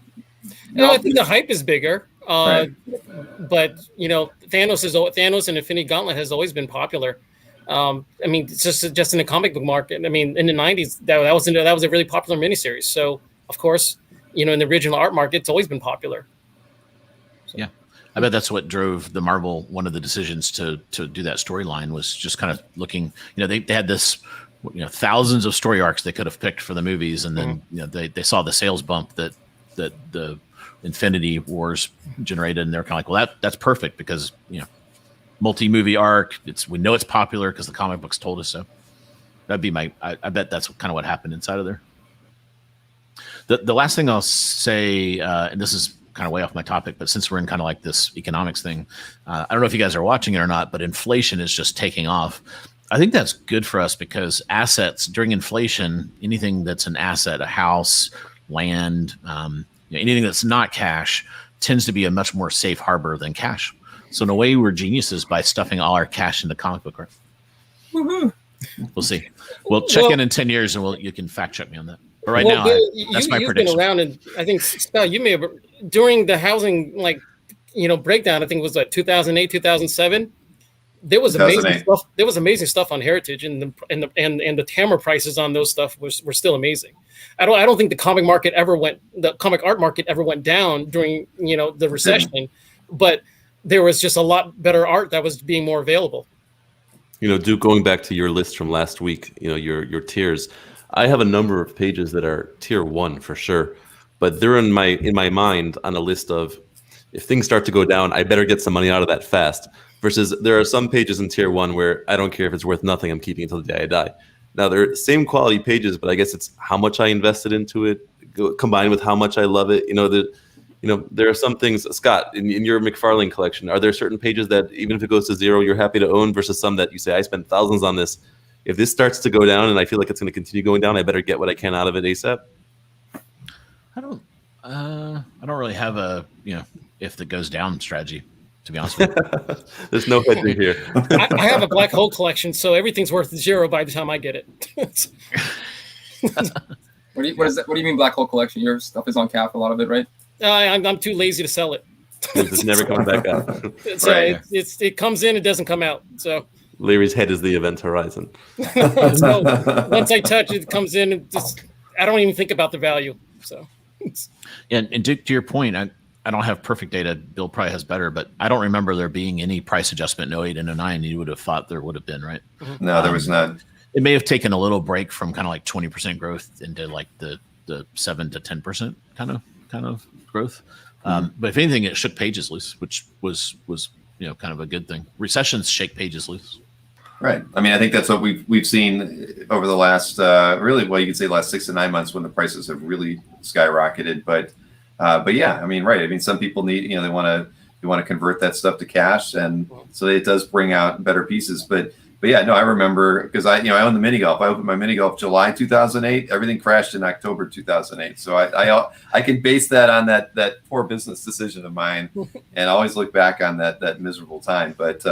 But people who didn't have money didn't have it. But the art collectors, and I'm sure I could go back and look at Heritage's data, and I have eBay data back to then too. I don't think that I would see a dip between 07 and 08 and 09 as far as the overall original art market sales. I mean, it might have, like you said, Scott, it might have leveled off for a little bit, but it certainly didn't go down. It didn't make things any more affordable. Well, Bill, I was wondering, you mentioned about how the CAF sign-up rate has kind of tapered. In the comic collecting world, some of us in Facebook groups, we argue about this, about that, and everyone always has the same comment, which is our Facebook group of 10,000 comic collectors is nothing. There's millions of comic collectors out there who you'll never meet, you'll never hear of. They're not part of any communities. Do you think it's the same with the original art, or do you feel like most original art collectors are pretty much part of this community? Or is there a whole batch of collectors, I don't mean a few, I mean a bunch that do their own thing, they're not part of any of this? I mean, yeah, well, I do feel that there's a lot of original art collectors that don't spend any time on CAF and are happy not to, spend time with you guys in a Facebook group or whatnot. But the thing is, and we talk about growing the hobby. I've said this a bunch of times. I really think that those of us who appreciate art, I mean, it's hard to, you can't just like grow an art collector, right? I mean, you have to appreciate the medium, and I think it's rare when you have somebody who collects comics and and they don't have an appreciation for art that they're going to go and pick up a piece of art. I mean, I think art has a stigma that you think if I wasn't interested in the arts, I might look at people who collect art as snobs. I mean, and I'd come at it, I'd just be like, I'm not going to buy art because it's just not something that suits my mindset or something that I can appreciate, because it's just not something that anyone in my family has ever done growing up. But I have an art school background. Most people that I talk to who are art collectors have a marketing background or went to art school or wanted to be an illustrator.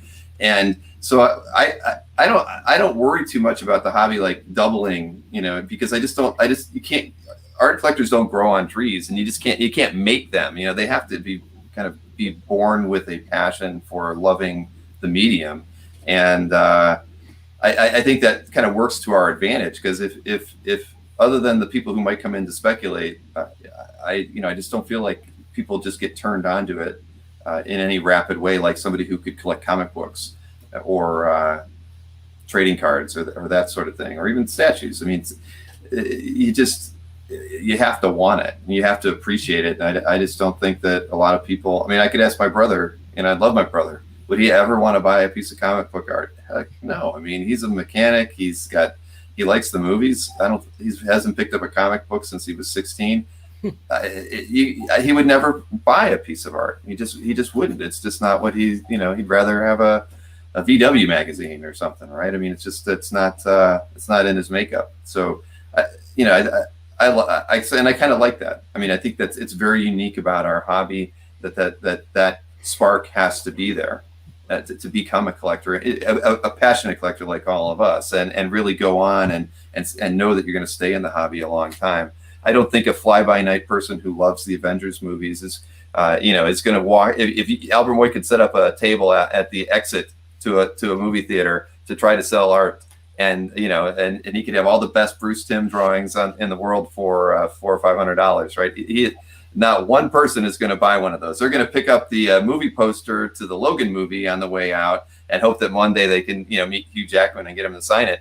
But they're not going to buy any artwork. The funny thing is, though, at Comic Cons in San Diego, I always see all these kids. They look like they're 17, lined up to buy the Mondo prints or the different prints that are limited edition. But the limited are still like 1,000, and you have 1,000 people in line there, and it goes all the way out the door. These people don't mind spending $150 on a print, but they wouldn't buy any original art.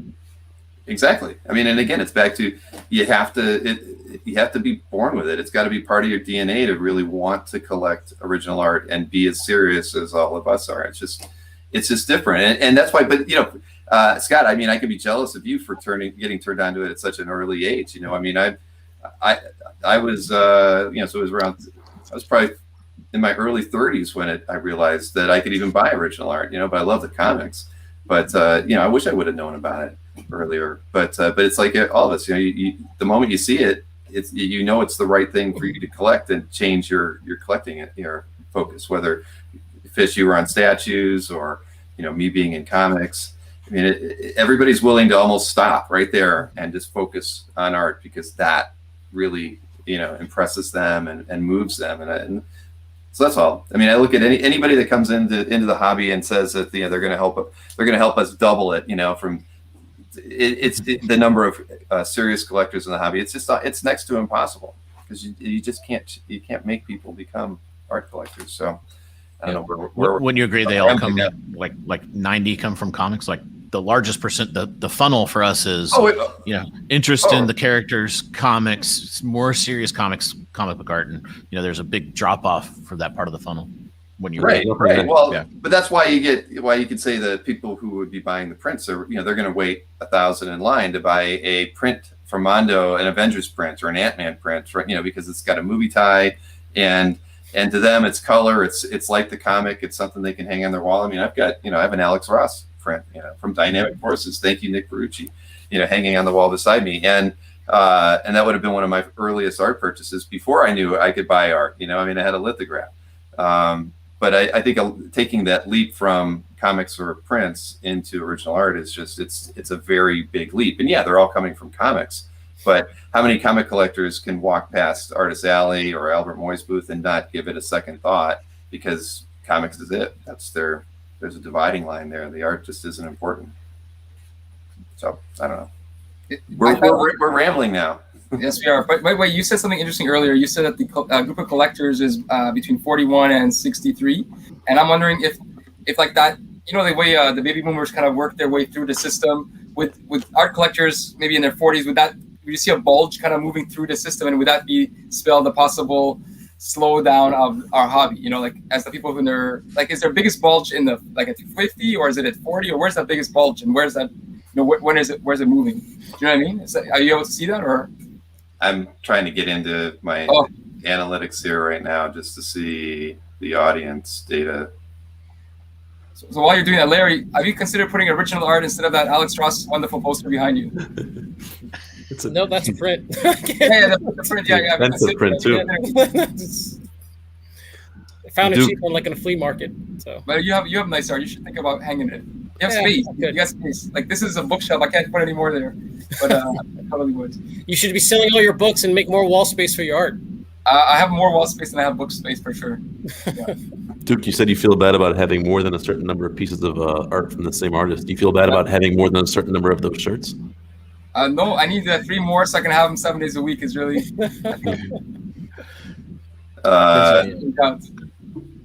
So I just pulled up this is one of their more generic-y kind of pages, but you can see, age versus gender on the YouTube views. 98.9% of the viewing audience is male. And in this section here, you can see the age groups. So the biggest age group is 45 to 54, almost half. And then it is leaning younger, though. You could say the 35 to 44 group is much larger than the 55 to 64. But that could be a telling thing about just the younger generation being more open to watching these things on YouTube than the 55 to 64. But and primarily out of the U.S., since we don't get to focus too much on the Europeans broadcasting at 9 p.m. in the evening all the time. It'd be interesting if you could do this on CAF and see the CAF membership that are active, like if that matches this, because YouTube does have a large male audience compared to women, right? From what I've heard. At least. Yeah, I believe that. I'm sorry, I'm going to see what I can pull on CAF just for the sake of looking. At least, well, let's see. I have some data, but I don't know if I can. We need that 25 to 34-year-old demographic to grow. That's what we need. Yeah, that's kind of was my point.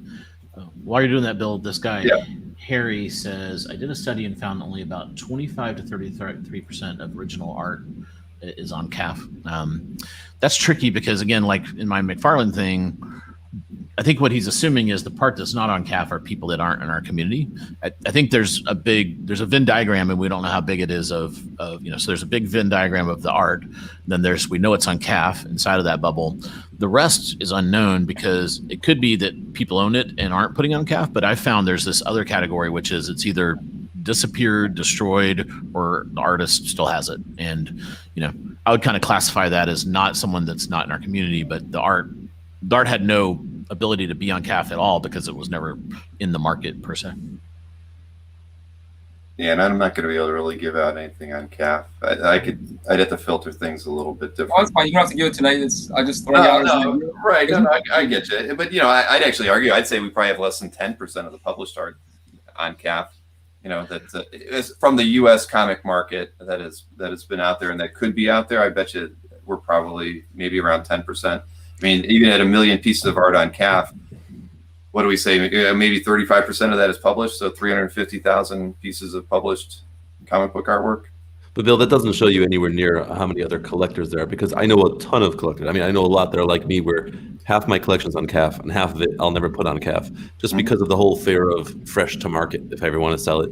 So I'll show it in a book somewhere. It's a whole different discussion, the fresh to market thing. But but a lot of people believe in that, and so I'm still the same collector, but you're not seeing the other half of the art, right? Sure, absolutely. That's what I'm saying. I've never felt CAF was that encompassing as far as having all the art. I really think.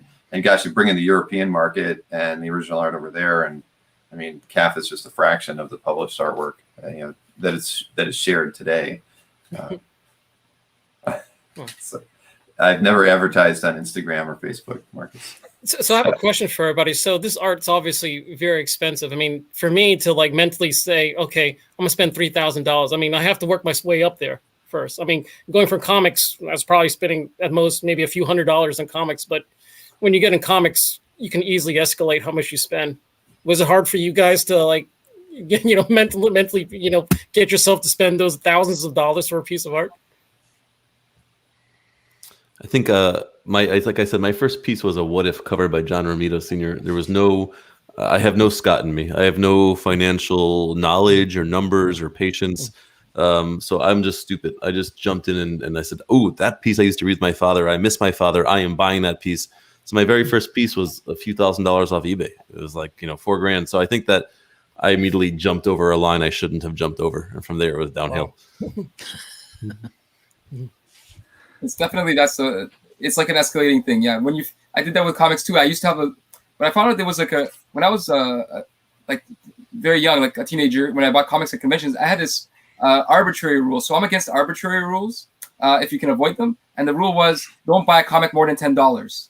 Right. So I would go I'd save up my paper route money and I bring $80 to a convention and I would see a lot of comics that might be $20 or $30 that were really nice, like early Silver Age or whatever. But I had a rule, I couldn't go more than $10. So I'd end up with a few $10 and a whole bunch of quarter bin stuff. Right. But that rule is arbitrary because I had $80 to spend. I could have spent the whole 80 on one if I wanted to. And so now I try to think of it as what is my budget? And if it all goes towards 1 or 2 pieces, or if it goes to 20 pieces, it's the same budget. So I try not to pick it to make a rule based on an arbitrary number, but more about the art itself. So let the piece decide within my budget, as opposed to just looking at a number alone. I don't know if that makes any sense. I don't know if that even answered your question, but that's kind of how I think of it now ever since. Hey, and NSN has asked a very good question. Did we cover all topics and see all the art? Well, we have not seen all the art because Larry has. I don't remember what the art was. You've forgotten already. All right, well, let's get these on screen. Here is your first one, Larry. All right, I'll make this fast. So I chose this piece because I'm a big Travis Charest fan, and to me, doing his last years of Wildstorm. This is from JL's collection, and this is a New Horizon. His paintings during these 8 covers, or how many? I think 6 covers, maybe. They were all fantastic, and Travis Charest, obviously he still paints today, but what he did during this time to me was the best of the best.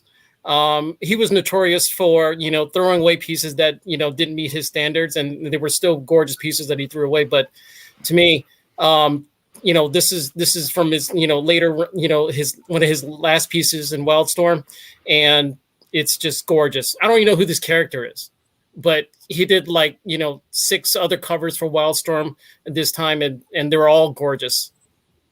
I think Fish would disagree with this piece because I think this is too much of the stomach, and no, this one's not exaggerated. You can see her armpit. I mean, that's way too much. I think this one's gorgeous. Yeah, I think it's very different from the piece you showed, Duke. I think this one's beautiful. I'm teasing you. Yeah, for sure. This is like her in a, dentist chair of some sort. Who knows what's going to happen next? I'm just saying, with you could start arguing it's phallic symbols going on. It's just. I think he ripped off Ghost Rider's leg, but besides that, I think it's beautiful. Oh, yeah, I just don't think we'll see. I mean, it's very hard to find the next Travis Charest who's going to draw like this. This is definitely excellent Travis Charest examples. Yeah. And at the time, I had met Travis Charest in the 90s, and I painted art like this at that time in the 90s was already at a higher price than his other work, because he was doing the X-Men.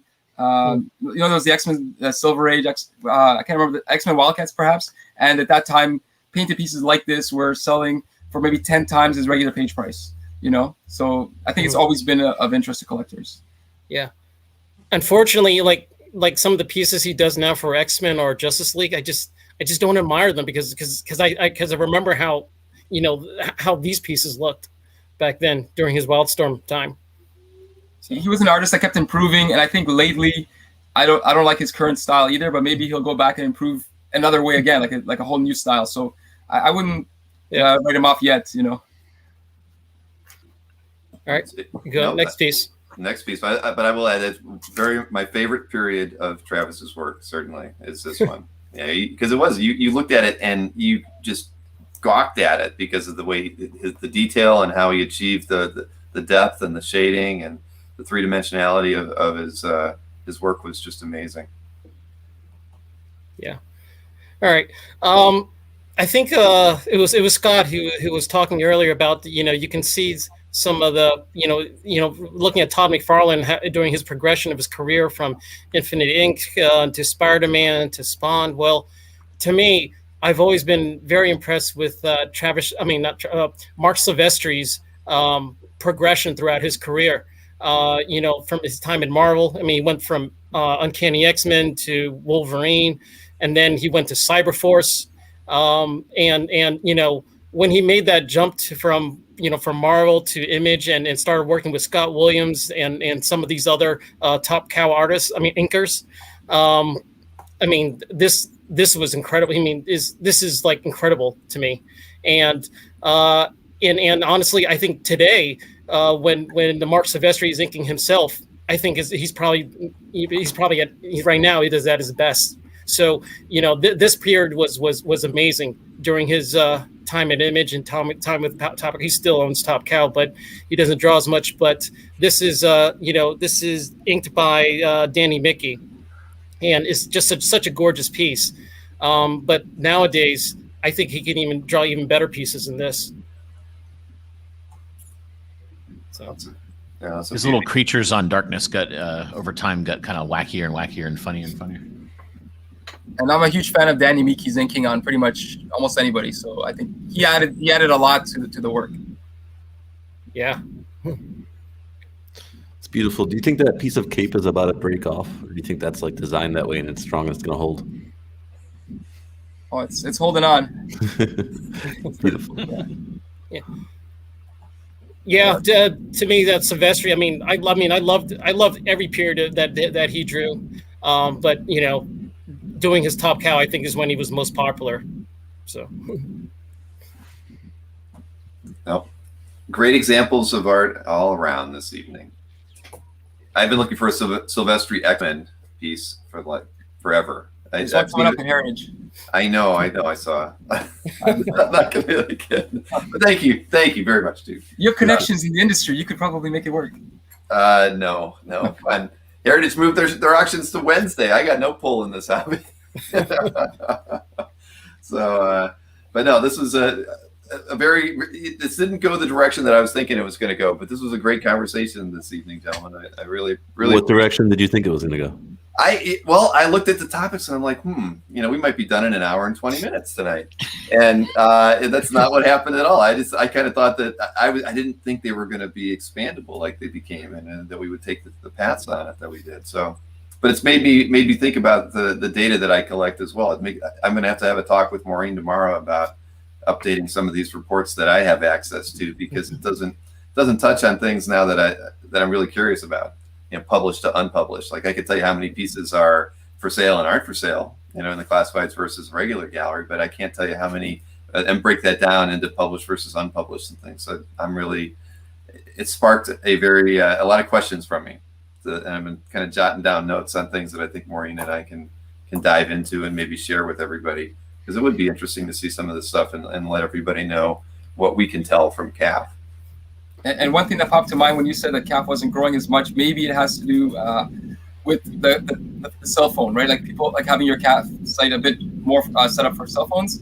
I still prefer to look at it on the computer, but I do use the phone as well, and I'm used to it. At this point, it doesn't really matter. But I think for new people, maybe they would prefer some changes. So, yeah, that is correct. Yep, and I'm just watching Michael's NSN's. The data is always going to be dependent on the data as it was entered. I can't control that, but that's out of our hands. But yeah, one day I'll have. Yeah, Samuel said make a CAF shirt, make merchandise. I'll buy a CAF shirt for sure. They have the shirts. I do have a shirt. Yeah, Oh, they are out there. No, well, I'm bad at PR. That's why we don't have ads on Instagram and Facebook as well. But they are out there. One of these days. I don't know. I'll probably tie it into the CAF updates to let people know. But All right, I'm buying a shirt tonight. Could you hire someone to be just a PR person and they get paid based on how much growth you get? Well, that's sure. Why not, right? I get paid that way a lot. I'm paid as an affiliate marketer, so it's paid by performance. Sure. You could build a role like that. Yeah, I'd be curious, but who would want to? You can't get people to work at McDonald's anymore. So telling somebody, hey, come in here as a salesperson, and the more premium memberships you can get me, or the more subscribers on YouTube, I'll pay you exponentially based on your productivity. I don't know. Pay them in gum. That might work. I've got a lot of that. This gum, yeah. But yeah, so hey, Duke, I shouldn't end the evening without saying, anybody that would like to be on this show, you have a topic that you would like to discuss with us, share with your peers, please shoot me an email, bill@comicartfans.com, and let me know, not necessarily what you want to talk about, but let me know that you're interested, and we'll work it out. We'll find a way to get you onto the show with our schedule. It is very open-ended. We do kind of put these together usually by midweek leading up to it. So there's ample time if you would like to be a part of the show and share your knowledge of the hobby, something that you're really passionate about. We'd love to have you on. So if you've got any interest, please reach out to me, and we'll work that out. That's how all these guys came into here. So and somebody did say that, Scott, we've got. I'm going to email you after the show, because we'll have to set up a date to do a collector conversation sometime, sure. Maybe in August if you're up for that. Yeah, absolutely. And everyone remember to hit the like button before you leave. Yeah, where was Nick Barucci tonight? I saw somebody ask where Nick was. Yeah, does that really do anything? I don't know what he's doing. I mean, who knows? He missed the thing I did with Anthony the other day too. So maybe he's just had a very busy weekend. So all right, everybody, thank you so much, and it's been informative and intriguing for me as well. And I hope we do it again soon. We'll do it. Well, we certainly will do it again next Sunday. I don't know who we'll have, but again, thanks for tuning in.